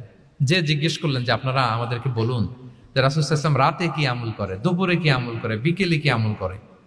তো আমাদের আম্মা জানেরা রাসূল সাল্লাল্লাহু আলাইহি ওয়াসাল্লামের প্রিয়তমা স্ত্রীরা বললেন যে উনি রাতে এরকম তাহাজ্জুদ, দুপুরবেলা এরকম তেলাওয়াত, এই সময় নফল নামাজ, এই সময় এটা এটা এটা করে। আল্লাহর হাবিব সাল্লাল্লাহু আলাইহি ওয়াসাল্লামের পুরো আমলের ফিরিস্তি যখন শোনানো হলো, কাআন্নাহুম তাকাল্লুহা, তাদের কাছে এটা একটা কম মনে হলো পরিমাণে। তারা ভাবছিল হয়তো আরো বেশি করে। তখন তাদের একজন বলল, আরে আইনা নাহনু মিন রাসূলিল্লাহ, কই রাসূল সাল্লাল্লাহু আলাইহি ওয়াসাল্লাম, কই আমরা। রাসূল সাল্লাল্লাহু আলাইহি ওয়াসাল্লামের ব্যাপারে আল্লাহ বলেছেন, কদ গুফিরা লাহু মা তাকাদ্দামা মিন যামবিহি ওয়া মা তাআখার, রাসূল সাল্লাল্লাহু আলাইহি ওয়াসাল্লামের আগের পরের সব গুনাহ মাফ। আদতে তো ওনার কোনো গুনাহই নাই, তারপরও একটা স্পেশাল স্ট্যাটাস হচ্ছে আপনার আগের পরের সব গুনাহ মাফ। তো তারা বলল, যেই মহান ব্যক্তির, যেই নবীর আগের পরের সব গুনাহ মাফ বলে ঘোষণা দেওয়া হয়েছে, তার সাথে তো আমাদের তুলনা করলে হবে না, আমাদের তো বেশি আমল করতে হবে। রাসূল সাল্লাল্লাহু আলাইহি ওয়াসাল্লাম হয়তো এই জন্য এই স্ট্যান্ডার্ড মেনটেন করেন না, এরকম করলে তো আমরা মাফ পাবো না আল্লাহর কাছে। ভালো চিন্তা থেকেই তারা ভাবছেন যে না, আমাদের আমল আসলে কম হয়ে যাচ্ছে, বাড়াইতে হবে। রাসূল সাল্লাল্লাহু আলাইহি ওয়াসাল্লামের কথা ভিন্ন, আমাদের বাড়াইতে হবে। তো কি করতে হবে? একজন বলল, আজকে থেকে আমি সারা রাত নফল নামাজ পড়বো, সারা রাত ঘুমাবো না। নিয়ত করে ফেলছে আমি সারা রাত নফল নামাজ, এশার পর থেকে যে নফল শুরু হবে ফজর পর্যন্ত, ঘুমটম নাই। আচ্ছা, গেল। আরেকজন বলল, আমি সারা বছর রোজা রাখবো, কালকে থেকে যে রোজা ধরবো আর ভাঙবো না, সারা বছর। আছে আরেকজন বলল, আমার কয়েকজন স্ত্রী আছে, আমি আর স্ত্রীদের কাছে যাব না, আমি এখন থেকে সন্ন্যাসী, বৈরাগী জীবন যাপন করব, আমি আর কোনো নারীর কাছে যাচ্ছি না। তো এই ঘোষণা যখন তারা দিয়ে ফেলছে, এটা রাসূল সাল্লাল্লাহু আলাইহি ওয়াসাল্লামের কান পর্যন্ত যেয়ে পৌঁছালো। আল্লাহর হাবিব সাল্লাল্লাহু আলাইহি ওয়াসাল্লাম এটা শুনে ফেললেন। শুনে রাসূল সাল্লাল্লাহু আলাইহি ওয়াসাল্লাম এটা অপছন্দ করলেন, কারণ এটা তো রাইট ট্র্যাক না, ওনারা ভুল করতেছে। তো একটা ভরা মজলিসে রাসূল সাল্লাল্লাহু আলাইহি ওয়াসাল্লাম বললেন, আনতুমুল্লাযীনা কুলতুম কাযা ওয়া কাযা, শুনলাম তোমাদের মধ্যে কে কে নাকি এমন এমন বলছো। সুবহানাল্লাহ। তিনি বলতে পারেন, এই আব্দুল্লাহ দাঁড়াও, এই আব্দুর রহমান স্ট্যান্ড আপ, এই দাঁড়াও, তুমি নাকি এটা বলছো, তুমি এটা বললে তো ওনারা লজ্জা পেতেন না? সবার সামনে লজ্জা পেতেন। উনি এটা না করে কাজ হাসিল হয়ে যাচ্ছে, বললেন আনতুমুল্লাযীনা কুলতুম কাযা ওয়া কাযা। অনেক বর্ণনা এরকম পাওয়া যায়, মা বালু আকওয়ামিন ইয়াফআলুনা কাযা ওয়া কাযা, মা বালু আকওয়ামিন ইয়াকুলুনা কাযা ওয়া কাযা। তাদের কি হলো, তারা এমন এমন বলে, তাদের হলোটা কি, তারা এমন এমন বলে। এইভাবে তিনি শুধরে দিতেন। তো বললেন, তোমাদের মধ্যে কেউ কেউ নাকি এটা বলে, এটা বলে। ওই তিনজনের তো টনক নড়ে গেছে, আর বাকিরা শুনতেছে। তখন রাসূল সাল্লাল্লাহু আলাইহি ওয়াসাল্লাম বললেন, না, এটা ঠিক নয়। আমি তোমাদের মধ্যে থেকে সবচেয়ে বেশি মুত্তাকি, সবচেয়ে বেশি বুজুর্গ। ওয়াল্লাহি ইন্নী লা আখশাকুম লিল্লাহি ওয়া আতকাকুম লাহু, আমি তোমাদের মধ্যে থেকে আল্লাহকে সবচেয়ে বেশি ভয় পাই। বলেন তো, রাসূল সাল্লাল্লাহু আলাইহি ওয়াসাল্লামের চেয়ে বেশি আল্লাহকে ভয় পাওয়া কারো পক্ষে সম্ভব? আল্লাহর হাবিব সাল্লাল্লাহু আলাইহি ওয়াসাল্লামের চেয়ে বেশি মুত্তাকি হওয়া কারো পক্ষে সম্ভব? আমার নবীর চাইতে শ্রেষ্ঠ হওয়া সম্ভব? তার যে স্ট্যান্ডার্ড ইবাদতের, এটারে ছাড়া যাওয়া সম্ভব? সম্ভব না। তো তিনি বললেন যে আমি রাত্রিবেলা ঘুমাই আসার পরে, আবার শেষ রাতে তাহাজ্জুদও করি, ঘুমও আছে নামাজও আছে, ব্যালেন্স। আমি সোম বৃহস্পতিতে রোজা রাখি, সপ্তাহের বাকি দিনগুলোতে খাই। আবার আমার অনেক 9 জন স্ত্রী তো এট এ টাইমে ছিল, আমি স্ত্রীদের সাথে মেলামেশাও করি। তো আমি এগুলো সব ঠিক রেখে আল্লাহর সবচেয়ে প্রিয় মুত্তাকি হইতে সমস্যা হলো না। তোমাদের এত সমস্যা কোথায়? তোমাদের সমস্যা কোথায়? আমার চেয়ে শ্রেষ্ঠ যদি কেউ কিছু করতে চাও, এটা হবে না, আমি হচ্ছি স্ট্যান্ডার্ড। সুবহানাল্লাহ। দেখেন, এইভাবে যখন বললেন, ঠিক করে দিলেন যে তোমরা কে কে জানি এরকম নিয়ত করছো, এটা ভুল করেছো, বরং শুদ্ধ হবে এটা। ওই তিনজনের টনক নড়ে গেছে, তারা শুধরে নিয়েছেন, আর বাকিরা সঠিক মেসেজটা, সঠিক নির্দেশনাটা জেনে গেল। তাহলে ওনাদেরকে কারেকশন করা হয়ে গেছে না অলরেডি? বলেন তো, ওনারা যে ভুল করছে কারেকশন হয়েছে কিনা? কিন্তু তাদেরকে অপমান করা হয়েছে।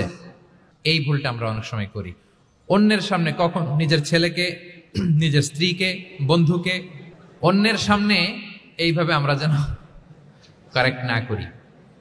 কাউকে সংশোধন করতে চাইলে আল্লাহর হাবিব সাল্লাল্লাহু আলাইহি সাল্লামের দেখানো পথেই যেন আমরা সংশোধন করি। এটা হচ্ছে এই হাদিসের 1 নম্বর শিক্ষা।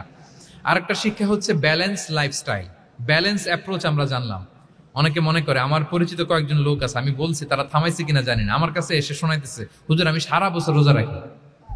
তো আমি বলছি, আপনারা বলছে কি সারা বছর রোজা রাখতে? সারা বছর তো রোজা রাখা নিষেধ, এটাকে সওমে বিসাল বলে, এটা নিষেধ। বরং সবচেয়ে বেশি যদি কেউ রাখতে চায়, রাসূল সাল্লাল্লাহু আলাইহি ওয়াসাল্লাম বলছে, তাহলে সওমুল্লাহি দাউদ, সিয়ামু দাউদ, দাউদ আলাইহিস সালামের রোজা, এর চেয়ে বেশি না। একদিন রাখবা, আরেকদিন ভাঙবা, একদিন রাখবা, আজকে রোজা রাখলে কালকে খাবেন, কালকে রাখবেন, এরপরের দিন রাখবেন, এরপরের দিন ভাঙবেন। এর চেয়ে বেশি রাখা যায় না। লাগাতার রোজা রাখা নিষেধ। লাগাতার 6 মাস 5 মাস সারা বছর অনেকে রোজা রাখে, এটা না জানার কারণে। তাহলে এই যে ইসলামের যে ব্যালেন্স লাইফস্টাইল, এটা আমরা জানলাম। কাউকে কিভাবে শুধরে দিতে হবে, কারেক্ট করতে হবে, কারেকশনের ওয়ে, এটা আমরা জানলাম। আরেকটা হচ্ছে ইসলাম যে the combination of material and spiritual life, এইটার একটা তথ্য আমরা জানলাম যে আপনার এই দুনিয়াও লাগবে, আপনার আখিরাতও লাগবে। আপনি সব ছেড়ে দিয়ে শুধু আল্লাহর রাস্তায় চলে গেলে ওইটা ইসলাম শিখায় নাই। ইসলাম যে আমাদেরকে ফরিয়াদ শিখায়, প্রার্থনা শিখায়, রব্বানা আতিনা ফিদ দুনিয়া হাসানা ওয়া ফিল আখিরাতি হাসানা ওয়া কিনা আযাবান নার। হে আল্লাহ, আপনি দুনিয়াতেও হাসানা দেন, আখিরাতেও হাসানা দেন। আগে চাইছি কোনটা, আখিরাত না দুনিয়া? রব্বানা আতিনা ফিল আখিরাতি হাসানা ওয়া ফিদ দুনিয়া হাসানা, এরকম নাকি রব্বানা ফিদ দুনিয়া হাসানা? দেখেন, দুনিয়াটা আগে, দুনিয়াটা আগে। সো ব্যালেন্স, এই ভারসাম্য রাখাটা আমি আলোচনা শুরুই তো করেছি, ওয়াসাতিয়া মানে ভারসাম্যপূর্ণ। ইসলামের নেচারটা হচ্ছে ব্যালেন্সড অ্যাপ্রোচ। এটা আমরা এই হাদিস থেকে শিখতে পারি। আমাদের অনেকেরই এটাতে ঘাটতি আছে, অনেক জ্ঞানী, অনেক স্কলার, অনেক তার কিছু, কিন্তু তার মধ্যে ভারসাম্য এবং পরিমিতি বোধ নাই। পরিমিতি বোধ, ভারসাম্য, ব্যালেন্স লাইফস্টাইল, এটা অনেকে অ্যাডপ্ট করতে পারে না। এটা বছরের পর বছর সাধনা করতে হয়, অ্যাডপ্ট করে নিতে হয় নিজের সাথে। তাহলে 7 নাম্বার হচ্ছে কাউকে শুধরে দিতে চাইলে আপনি কিভাবে শুধরে দিবেন, এটা আমরা জানলাম। তাকে সবার সামনে লজ্জা দিয়ে শুধরে দেওয়া যাবে? তাহলে কৌশলে তাকে শুধরে দিতে হবে। পারা যাবে তো ইনশাআল্লাহ? 8 নাম্বার হচ্ছে, এটা দায়ীদের জন্য অনেক বড় রিমাইন্ডার। সেটা হচ্ছে আমরা যে দাওয়া দেই, এটা খেয়াল রাখতে হবে। আমি যা বলি ওটা সবার আগে অ্যাপ্লাই করতে হবে নিজের মধ্যে। আমরা অনেক সময় এটা করে ফেলি যে ভালো একটা হাদিস শুনলে, কোরআনের আয়াত শুনলে, একটা কিছু শুনলে মনে করি যে এগুলো এই সবার জন্য, মানে এটা বাদ, এখান থেকে শুরু, লাইনটা এখান থেকে শুরু, এইখান থেকে যারা আছে এই সবাই এগুলো পালন করবে, আমি এটার বাইরে। দেখবেন যার সাথেই কথা বলেন তার কোনো সমস্যা, তার দোষ, তার কিভাবে সেলফ ডেভেলপমেন্ট, আত্মোন্নয়ন, আত্মশুদ্ধি, শুদ্ধাচার, এগুলো নিয়ে কথা নাই। খালি বলি যে কি সমস্যা রে ভাই সমাজে, জানেন শেষ হয়ে গেল দেশটা। তারপর রাজনীতিতে সমস্যা, সমাজে সমস্যা, হুজুরদের মধ্যে সমস্যা, ওদের মধ্যে সমস্যা, শুধু সমস্যা, মানে উনি সব জায়গায় সমস্যা দেখতে পায়। কিন্তু বেসিকলি আপনি যখন সমস্যা নিয়ে কথা বলবেন, সবার আগে খেয়াল করতে হবে যে ওই সমস্যায় আমি আক্রান্ত কিনা। আমরা কেন যেন অন্যকে কাঠগড়ায় দাঁড় করাতে বেশি পছন্দ করি, কিন্তু নিয়ম হচ্ছে নিজেকে বারবার কাঠগড়ায় দাঁড় করানো, যে আমি ঠিক করতেছি কিনা, আসলে আমার মধ্যে শুদ্ধাচার আছে কিনা, আমার লেনদেন ঠিক আছে কিনা, আমার মধ্যে সততা আছে কিনা, do I live a decent life, আমি যা বলি আমি তা করি কিনা। এটা অনেক সময় আমরা ভুলে যাই। আমরা যা বলি সেটার জন্য আগে আমরা নিজে আমল করতে পারি। আল্লাহ তৌফিক দান করুন। আল্লাহ তাআলা বলছেন, ইয়া আইয়ুহাল্লাযীনা আমানু লিমা তাকুলুনা মা লা তাফআলুন, কেন তুমি সেটা বলো যেটা তুমি করো না? কেন সেটা বলো? সো আমরা যদি দাওয়া কাজ করতে চাই, আমি যে দাওয়াটা দিব বা নাসিহাত দিব বা বার্তাটা রাখবো, সবার আগে যেন এটা নিজের দিকে, ওই তীর যেন নিজের দিকে থাকে, যে না এটা আগে তোমার জন্য, আগে তুমি পালন করো, পাশাপাশি এটা সবার জন্য। এটা যেন আমরা করি। আল্লাহর হাবিব সাল্লাল্লাহু আলাইহি ইসলামের জীবনে যদি আমরা দেখি তাহলে দেখবো উনি যা বলতেন ওটা নিজে আগে বেশি করতেন। আল্লাহু আকবার। উনি ইবাদতের কথা বলতেন, আল্লাহর সামনে নিজেকে সঁপে দেওয়ার কথা বলতেন।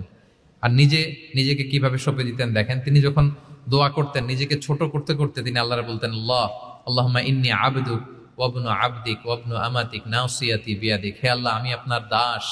আল্লাহ, আমি দাসের ঘরের দাস, দাসীর ঘরের দাস। মানে আমার পিতা আব্দুল্লাহ আপনার দাস, আমার মা আমিনা আপনার দাসী। সো আমরা সবাই আপনার গোলামের ঘরের গোলাম। এর চেয়ে তুচ্ছ, ছোট, নগণ্য করে কি আর আল্লাহর সামনে নিজেকে পেশ করা যায় বলেন? এরপর তিনি বলতেন, নাসিয়াতি বিয়াদিক। আল্লাহ, আমার মাথার চুলের ঝুঁটি আপনার হাতের মুঠোয়। মাথার চুলের ঝুঁটি হাতের মুঠোয় মানে কি? আপনি ডানে টান দিলে আমি ডানে যেতে বাধ্য, আপনি বাঁয়ে টান দিলে মানে আমার আর কিছু নেই, আল্লাহ সব সঁপে দিলাম আপনার কাছে। কিভাবে নিজেকে তিনি সঁপে দিতেন? তাহাজ্জুদের সালাতে যখন রাতে দাঁড়াতেন, আম্মা জান আয়েশা রাদিয়াল্লাহু তাআলা আনহা বলেন, দাঁড়িয়ে থাকতে থাকতে পা দুইটা ফুলে যেত এরকম, হাত্তা তাতাফাত্তারা কদামা। খুব কষ্ট হতো আল্লাহ রাসূল সাল্লাল্লাহু আলাইহি ওয়াসাল্লামের। আম্মা জান আয়েশা বলতেন, ইয়া রাসূলুল্লাহ ক্বাদ গুফিরা লাকা মা তাকদ্দামা মিন যামবিকা ওয়া মা তাআখার। আল্লাহ তো বলেছেন আপনার সব গুনাহ মাফ। গুনাহই তো নাই, তাও ঘোষণা সব গুনাহ মাফ। এত কষ্ট নিজের দেহের উপর নিজে কেন দেন? আল্লাহর হাবিব সাল্লাল্লাহু আলাইহি ওয়াসাল্লাম বলতেন, আফালা উহিব্বু আন আকুনা আবদান শাকুরা। হে আয়েশা, এটা ঠিক আল্লাহ আমাকে মর্যাদা দিয়েছেন, কিন্তু আমি কি শুকরগুজার বান্দা হতে চাইবো না? আল্লাহর নেয়ামতে যে আমি ভেসে বেড়াই, আল্লাহর নেয়ামতে যে আমি বেঁচে আছি, আল্লাহর অনুগ্রহের কারণে যে আমার এত সম্মান, সে আল্লাহর প্রতি আমি কি নিজেকে পেশ করব না? আফালা উহিব্বু আন আকুনা আবদান, আমি কি শুকরগুজার হব না? আমার রোলটা তো আমাকে প্লে করতে হবে, আমাকে তো উজাড় করে আমার রবের সামনে আমাকে উপস্থাপন করতে হবে। দেখেন, শুধু বলতেন না, করে দেখাতেন। রাতের সালাতে যখন কিয়ামুল লাইল করতেন, কাঁদতে কাঁদতে দাড়ি ভিজে যেত, কাঁদতে কাঁদতে হাত্তা বাল্লাল আরদা হাত্তা বাল্লা লিহিয়াতাহু হাত্তা বাল্লা হাজরাহু, কাঁদতে কাঁদতে জুব্বা ভিজে যেত। সিজদায় পরে যখন থাকতেন, কাঁদতে কাঁদতে জমিন ভিজিয়ে ফেলতেন আল্লাহর হাবিব সাল্লাল্লাহু আলাইহি ওয়াসাল্লাম। এভাবে নিজেকে আল্লাহ তাআলার সামনে পেশ করতেন। সো আমরা যারা দাওয়া অঙ্গনে কাজ করি, এটা খুব পিচ্ছিল পথ, এটা খুবই পিচ্ছিল। আমাদের খেয়াল রাখতে হবে যে আমি যা বলি এটা আমি করি কিনা। এটা দায়ীদের জন্য চ্যালেঞ্জিং। সে নিজে একটা ডিসেন্ট লাইফ লিড করা, তার নিজের মধ্যে সততা থাকা, নৈতিকতা থাকা, মোরালিটি, এথিক্স, ভ্যালিউজ নিয়ে যে আমরা বলি, ওই ভ্যালিউজের প্র্যাকটিস যেন আমাদের মধ্যে থাকে। আল্লাহ তাআলা আমাদেরকে তৌফিক দান করুক, আমরা পড়ি আমিন। 9 নম্বরে হচ্ছে কনসিডারেট হওয়া। রাসূল সাল্লাল্লাহু আলাইহি ওয়াসাল্লাম খুবই কনসিডারেট ছিলেন। এটা খুব গুরুত্বপূর্ণ, খেয়াল করে শুনুন। কনসিডারেট মানে খুব উচ্চ বিবেকবোধ সম্পন্ন ব্যক্তিত্ব, খুব বিবেকবোধ সম্পন্ন। আমাদের অনেকের মধ্যে এটা, আমাদের অনেকের সেন্স কাজ করে না। আল্লাহর হাবিব সাল্লাল্লাহু আলাইহি ওয়াসাল্লাম, he was a man of 6 senses. 6টা সেন্স ওনার কাজ করতো। সুবহানাল্লাহ, সুবহানাল্লাহ। কথা বলতেছেন, ওদিকে কি হচ্ছে, ওদিকে সব একসাথে একটা গ্ল্যান্সে তিনি মেনটেন করতেন। সুবহানাল্লাহ বিহামদি। তো এই উচ্চ বিবেকবোধ সম্পন্ন হইতে হবে দায়ীদের। রাসূল সাল্লাল্লাহু আলাইহি ওয়াসাল্লাম একবার নামাজ পড়াচ্ছেন, পিছনে বাচ্চার কান্নার আওয়াজ, নামাজ ছোট করে দিয়েছেন, একেবারে ছোট, শর্ট শর্ট করে সিজদা, রুকু, মানে যতটুকু না হলেই না, অতটুকু করে নামাজ শেষ। জিজ্ঞেস করা হলো কেন? বললেন যে আমি দেখলাম একটা ছোট বাচ্চা কাঁদছে, এই বাচ্চার মায়ের বোধহয় খুব কষ্ট হয়ে যাচ্ছে পেছনে, বাচ্চাটাকে সামলাতে মহিলাদের প্রেয়ার হলে মাটার বোধহয় খুব কষ্ট হচ্ছে, এজন্য আমি নামাজটা একটু শর্ট করে দিয়েছি। সুবহানাল্লাহ। আমরা নামাজে দাঁড়ালে দিন দুনিয়ার হুঁশ নেই, কি হচ্ছে না হচ্ছে না, আপনার সব খেয়াল রাখতে হবে। কি হচ্ছে, you are a leader, you are a দাঈ, আপনাকে এটা খেয়াল রাখতে হবে। রাসূল সাল্লাল্লাহু আলাইহি ওয়াসাল্লাম এরকম উচ্চ বিবেকবোধ সম্পন্ন লোক ছিলেন। মুআয ইবনে জাবালকে এক জায়গার মদিনার পাশেই ইমাম করে পাঠালেন, ইমাম। তো ওই এলাকার মুসল্লিরা ছিলেন শ্রমজীবী। কি জীবী? শ্রমজীবী। ওনারা উট দিয়ে পানি নিয়ে খেজুর গাছে পানি সেচ দিত, তারা খুব কষ্ট করে সারাদিন। তো উনি মাগরিবের নামাজে একদিন নামাজ শুরু করলেন, আল্লাহু আকবার বলে সূরা ফাতিহার পরে উনি সূরা বাকারা শুরু করলেন। কোন সূরা? কোরআনের সবচাইতে ছোট সূরা নাকি? হ্যাঁ, আয়াত কত? সবচাইতে বড় সূরা। তো উনি হয়তো একটা খুব মানে চিল মুডে আছেন, একটা খুব ভালো মুডে আছেন, ইবাদতের একটা মুডে আছেন। উনার আবেগ থেকে উনি হয়তো সূরা বাকারা শুরু করে দিয়েছেন, তেলাওয়াত করে করে মজা পাচ্ছেন, করতেছেন। কিন্তু পিছনে মুসল্লিরা হচ্ছে শ্রমজীবী, সারাদিন খেতে খামারে খেজুর বাগানে কাজ করে ওনারা নামাজ পড়তেছেন। একদল তো নামাজ ছেড়ে দিছে, ছেড়ে দিয়ে নিজেরা নামাজ পড়ে আল্লাহর হাবিব সাল্লাল্লাহু আলাইহি ওয়াসাল্লামের কাছে যে বিচার দিলেন, যে ইয়া রাসূলুল্লাহ, দেখেন এমন একজনকে ইমাম হিসেবে পাঠালেন, উনি মাগরিবের নামাজ শুরু করছে সূরা বাকারা দিয়ে। আমরা হচ্ছে শ্রমজীবী মানুষ, আমরা কি পারি এত সময় দাঁড়িয়ে থাকতে? রাসূল সাল্লাল্লাহু আলাইহি ওয়াসাল্লাম খুব রেগে গেলেন, খুব। মুআয ইবনে জাবাল রাদিয়াল্লাহু তাআলা ওনাকে ডেকে পাঠালেন। ডেকে কি শব্দ ইউজ করছে জানেন? উনি বললেন, আফাত্তানুন আনতা ইয়া মুআয। ফাত্তান মানে ফিতনাবাজ। হে মুআয, তুমি কি সমাজে ফিতনা ছড়াচ্ছ? তোমাকে পাঠালাম সেখানকার ইউনিটি ধরে রাখতে, ইমাম হয়ে নামাজ পড়াবা, তালিম দিবা। আফাত্তান আনতা ইয়া মুআয, তুমি ফিতনা ছড়াচ্ছ? তুমি কেন সাব্বিহ ইসমা রাব্বিকাল আলা তোমার মুখস্থ নাই? ওয়াশ শামসি ওয়া দুহাহা মুখস্থ নাই? হাদিসে দুইটা সূরার কথা, যে এই সাইজের সূরাগুলো পারো না, তুমি এগুলো দিয়ে নামাজ পড়াবা যাতে ওদের কষ্ট না হয়। ওরা তো শ্রমজীবী সাহাবী, ওদের দিকে তো তোমার খেয়াল রাখতে হবে, কনসিডারেট হতে হবে। সুবহানাল্লাহ বিহামদি। দেখেন, রাসূল সাল্লাল্লাহু আলাইহি ওয়াসাল্লাম ইমামকে এনে শাসন করলেন, বুঝিয়ে বললেন যে না, তোমাকে ছোট ছোট সূরায় নামাজ পড়াতে হবে যাতে করে কষ্ট না হয়। এবং রাসূল সাল্লাল্লাহু আলাইহি ওয়াসাল্লাম কাউকে কোনো দায়িত্ব দিয়ে কাজে পাঠালে ওনার বিখ্যাত একটা বাণী তিনি বলে দিতেন। আমার ভেরিফাইড যে ফেসবুক পেজের কভার ফটোতে দেখবেন এই হাদিসটা দেয়া। সেটা হচ্ছে, তিনি কাউকে কোনো দায়িত্ব দিয়ে পাঠালে তিনি বলতেন, বাশশিরু ওয়ালা তুনাফিরু, ইয়াসসিরু ওয়ালা তুআসসিরু। মানে তোমরা মানুষকে সুসংবাদ দিও, মানুষকে দিন থেকে ভাগিও না, দিনকে সহজ করে উপস্থাপন করো, দিনকে জটিল করে মানুষের সামনে উপস্থাপন করুন। আমরা এটা ভুল করি, এত কঠিন ভাবে উপস্থাপন করি, ভাবে যে কঠিন করে উপস্থাপন করতে পারলেই বোধহয় ওনার ক্রেডিট। এরকম একটা মানসিকতা অনেকের আছে। কোন মুফতি যদি এমন কোন ফতুয়া দেয় যেটা সমাজের অধিকাংশ মুসলিম চেষ্টা করেও মানতে পারতেছে না, কঠিন হয়ে যাচ্ছে, তার মানে something is missing in the ফতোয়া, something is missing in the legal opinion, and the মুফতি should revise the issue again and again. তাকে আরো মুফতিদের সাথে রিভাইজ করতে হবে, আরো কিভাবে জীবন ঘনিষ্ঠ করে মাসালাটা দেয়া যায় তাকে এটা ভাবতে হবে। কারণ আল্লাহ দিনের মধ্যে জটিলতা রাখেননি, কাঠিন্যতা রাখেননি। আমরা দিনকে কঠিনভাবে মানুষের কাছে উপস্থাপন করি, মানুষকে ভয় দেখাই, আমরা হতাশ করি, দিন থেকে ভাগাই। রাসূল সাল্লাল্লাহু আলাইহি ওয়াসাল্লাম বলেছেন, খবরদার দিন থেকে ভাগিও না, সহজ করে মানুষের কাছে উপস্থাপন করো, দিনকে জটিল করে মানুষের কাছে উপস্থাপন করবে না। তো তাহলে কনসিডারেট ছিলেন রাসূল সাল্লাল্লাহু আলাইহি ওয়াসাল্লাম, খুব উচ্চ বিবেক বোধ সম্পন্ন ব্যক্তি ছিলেন। একবার মাগরিবের সালাতে অথবা এশার সালাতে হাদিসে এসেছে যে ইহদা সালাতাইল ইশা, মানে মাগরিব অথবা এশায় হাসান হুসাইন রাদিয়াল্লাহু তাআলা আনহুমাকে নিয়ে তিনি নামাজে গেলেন। নামাজের এক পর্যায়ে সেজদারত অবস্থায় ওনার নাতি হাসান রাদিয়াল্লাহু তাআলা আনহু ওনার কাঁধের উপরে চেপে বসলেন, দীর্ঘ সেজদা দিলেন। এরপর যখন নামাজ শেষ করলেন, সাহাবারা বললেন, ইয়া রাসূলুল্লাহ, এত লম্বা সেজদা দিতে তো কখনো দেখি নাই, নামাজে কি অসুস্থ হয়ে গেলেন নাকি? অথবা নামাজ চলা অবস্থায় কি কোরআনের আয়াত নাজিল হলো নাকি? রাসূল সাল্লাল্লাহু আলাইহি ওয়াসাল্লাম বললেন, কুল্লু যালিকা লাম ইয়াকুন, একটাও না, বরং ওয়ালাকিন নাবনি ইতাহালানি, আমার নাতি আমার কাঁধে উঠছিল।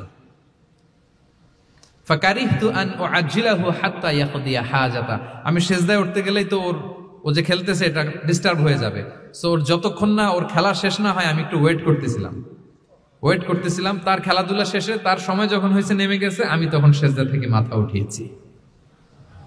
কি কনসিডারেট ছিলেন দেখেন, কি উচ্চ বিবেক বোধ সম্পন্ন। অন্যের যাতে কষ্ট না হয়, অন্যের যে কোনো কনসার্ন, এগুলো সব তিনি খেয়াল রাখতেন। সো দাঈদের এরকম সিক্স সেন্সের অধিকারী হওয়ার চেষ্টা করতে হবে। আল্লাহ তাআলা আমাদেরকে তৌফিক দান করুন। কয়টা গেল? 9টা। আর একটা সর্বশেষ, এটা খুব গুরুত্বপূর্ণ, আপনাদের সাথে খুব রিলেভেন্ট। সেটা হচ্ছে প্রপার টাইমিং ফর দাওয়া। দাওয়ার জন্য টাইমিংটা খুব গুরুত্বপূর্ণ। প্রপার টাইমে যদি দেন, ওটা ক্লিক করবে, ওটা স্পার্ক করবে। আর যদি সময় মতো না হয়, ওটা কাজ করবে না। প্রপার টাইমে প্রপার দাওয়াটা দিতে হয়, সঠিক সময়ের অপেক্ষা করা, যখন সেই সময়টা আসছে তখন দাওয়া দেওয়া। বুঝতে পেরেছেন না ব্যাপারটা? একটা ছোট্ট উদাহরণ দেই। এক ইহুদি কিশোর রাসূল সাল্লাল্লাহু আলাইহি ওয়াসাল্লামের খেদমত করত। ইহুদি কিশোর, কোন ধর্মের কিশোর বলেন তো? ইহুদি কিশোর। প্রায় আসতো রাসূল সাল্লাল্লাহু আলাইহি ওয়াসাল্লামের কাছে, আসতো রাসূল সাল্লাল্লাহু আলাইহি ওয়াসাল্লামের সেবা করত, কিন্তু তাকে কখনো রাসূল সাল্লাল্লাহু আলাইহি ওয়াসাল্লাম দিনের দাওয়াত দেন নাই। ছেলেটা ইহুদি, কিন্তু তার সামনে কখনো দিনের দাওয়াত তিনি দেন নাই। তো একদিন দেখে যে ওই ছেলে আসে না, লাগাতার এরকম কয়েকদিন যাবত ওই ছেলে আর আসে না। তখন রাসূল সাল্লাল্লাহু আলাইহি ওয়াসাল্লাম খোঁজ নিলেন যে কি হয়েছে। তখন রাসূল সাল্লাল্লাহু আলাইহি ওয়াসাল্লাম শুনতে পেলেন যে ছেলেটা অসুস্থ। ছেলেটা কি অসুস্থ? আল্লাহর হাবিব সাল্লাল্লাহু আলাইহি ওয়াসাল্লাম তার বাসায় গেলেন, যে দেখলেন যে ইহুদি ছেলেটা বিছানায় পড়ে কাতরাচ্ছে, পাশে ছেলেটার বাবা। রাসূল সাল্লাল্লাহু আলাইহি ওয়াসাল্লাম তার মাথায় হাত বুলিয়ে দিলেন, তার খোঁজ খবর নিলেন। এবার রাসূল সাল্লাল্লাহু আলাইহি ওয়াসাল্লাম বললেন, আসলিম, মানে ইসলাম ধর্ম গ্রহণ করো। ফানাযারা ইলা ওয়াজহি আবি, ইহুদি ছেলেটা তার বাবার চেহারার দিকে তাকালো, যে দেখে আব্বা কি বলে। বাবা যেহেতু দাঁড়ায় আছে, ফানাযারা ইলা ওয়াজহি আবি, বাবার চেহারার দিকে মুমূর্ষ ছেলেটা বাবার চেহারার দিকে তাকালো। তো বাবা বলল, আতি আবুল কাসিম, মানে আবুল কাসিম যা বলে তাই শোনো। রাসূল সাল্লাল্লাহু আলাইহি ওয়াসাল্লামের বড় ছেলের নাম ছিল কাসিম, ফলে ওনাকে আবুল কাসিম বলে মদিনাতে ডাকা হতো। আমাদেরও তো বড় ছেলে বা বড় মেয়ের নাম ধরে ডাকে না? ধরেন যে আপনার বড় ছেলের নাম আব্দুল্লাহ, তা আপনারা বলে আব্দুল্লাহর বাবা।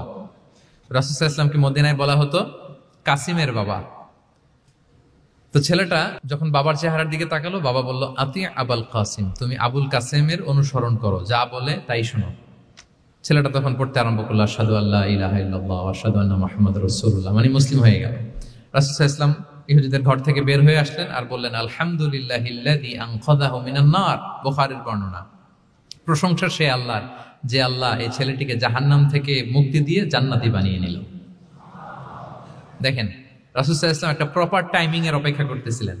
এতদিন রাসূল সাল্লাল্লাহু আলাইহি ওয়াসাল্লামের ঘরে যে ইহুদি কিশোর খেদমত করে, কাজ করে দিয়ে আসে, একদিনও দাওয়াত দেয় না। রাসূল সাল্লাল্লাহু আলাইহি ওয়াসাল্লাম একটা ভালো সময় খুঁজতেছিলেন। শুরুতেই যদি দাওয়াত দেয়, ওই ছেলে আশাই বন্ধ করবে, ভাববে খাইছে, আমার তো ধর্মান্তরিত করতে চায়। ঠিক কিনা বলেন? যে আমার একটা ফেইথ আছে, সে তো আমার ফেইথ কেড়ে নিতে চায়, বা তার বাবাও ভয় পাবে। রাসূল সাল্লাল্লাহু আলাইহি ওয়াসাল্লাম যখন অনেকদিন তার সাথে মিশলেন, রাসূল সাল্লাল্লাহু আলাইহি ওয়াসাল্লামের ব্যক্তিত্ব, রাসূল সাল্লাল্লাহু আলাইহি ওয়াসাল্লামের কথা বার্তা, আচরণ, মানসিকতা সব দেখে যখন এই ইহুদি ছেলে, তার বাবা ইমপ্রেসড, এবং ছেলেটা শুয়ে আছে বিছানায় মুমূর্ষ, এই প্রপার একটা টাইমিং এর অপেক্ষায় রাসূল সাল্লাল্লাহু আলাইহি ওয়াসাল্লাম ছিলেন। যখনই সেই সময়টা এসেছে, রাসূল সাল্লাল্লাহু আলাইহি ওয়াসাল্লাম দাওয়াত দিলেন, মুহূর্তের মধ্যে ক্লিক। আল্লাহু আকবার। এই প্রপার টাইমিং এর অপেক্ষা আমাদেরকে করতে হবে। এই সুযোগটা কিন্তু আপনাদের আছে। আমি শুরুতেই বলেছি যে ডক্টর যারা, তাদের কাছে মানুষ কখন আসে? সুদিনকালে না দুর্দিনকালে? বলেন, তার বিপদ এর চেয়ে বড় বিপদ নাই। ক্যান্সার নিয়ে আসছে, ডায়াবেটিক্স নিয়ে আসছে, অসুস্থ, অসহায়, মানে ভাবখানা এমন, আপনি ছাড়া তার আর কোনো গতি নেই। ঠিক কিনা বলেন? এই প্রপার টাইমে যখন আপনি মনে করবেন যে now it's high time to give দাওয়া, জাস্ট ডু ইট। যখন মনে করবেন যে না এখন একটা সুন্দর সময়, এখন বললে এটা কাজে দিবে, ওই সময়টাকে আপনি কাজে লাগান। তাহলে দাওয়া মেথোডোলজি সর্বশেষ পয়েন্ট হচ্ছে প্রপার টাইমিং ফর দাওয়া। যখন দাওয়া দিলে কাজে লাগবে ঠিক তখন দিতে হবে। কি পারা যাবে তো ইনশাআল্লাহ? আল্লাহ তাআলা আমাদের সবাইকে তৌফিক দান করুন। তাহলে প্রিয় ভাইয়েরা, আমি একটু রিভাইজ করি আপনাদের সাথে কি কি নিয়ে কথা বললাম। প্রথমে আমরা বলেছি যে আমাদের মধ্যমপন্থী হইতে হবে, বাড়াবাড়িও করা যাবে না, ছাড়াছাড়িও করা যাবে না। আমরা কোথায় থাকবো? মাঝামাঝি। এরপরে আমরা বললাম ওরাল দাওয়ার চেয়ে প্র্যাকটিক্যাল দাওয়া, লিভিং দায়ী হইতে পারলে ওইটার ইফেক্ট অনেক বেশি। এরপর আমরা আল্লাহর হাবিব সাল্লাল্লাহু আলাইহি ওয়াসাল্লামের সিরা এবং সুন্নাহ থেকে 10টা মেথোডোলজি, দাওয়া মেথোডোলজি আলোচনা করেছি। তার প্রথমটা ছিল ভেরি সফট এন্ড মাইল্ড, দাওয়া ল্যাঙ্গুয়েজটা সফট এন্ড মাইল্ড হতে হবে। 2 নাম্বার, কোশ্চেন থ্রো করতে হবে অ্যাটেনশন ড্র করার জন্য। 3 নম্বরে, visual explanation to make the দাওয়া মোর ইফেক্টিভ এন্ড প্রোডাক্টিভ। তারপরে 4 নাম্বার, গ্রাজুয়ালিটি, ধীরে ধীরে ধাপে ধাপে, একবারে সব চাপিয়ে দেওয়া যাবে না। 5 নম্বরে, ইমোশনাল ইন্টেলিজেন্স ইউজ করতে হবে। 6 নম্বরে, ফুল অফ লাভ, দাওয়া should be full of love. 7 নম্বরে, কাউকে শুধরে দিতে চাইলে লজ্জা দিয়ে অন্যের সামনে শুধরে দেওয়া যাবে না, রাসূল সাল্লাল্লাহু আলাইহি ওয়াসাল্লাম যেভাবে শিখিয়েছেন ওইভাবে কারেক্ট করতে হবে। 8 নম্বরে, দাওয়া should be applied in yourself, আগে নিজের মধ্যে। 9 নম্বরে, কনসিডারেট হইতে হবে, উচ্চ বিবেক বোধ সম্পন্ন।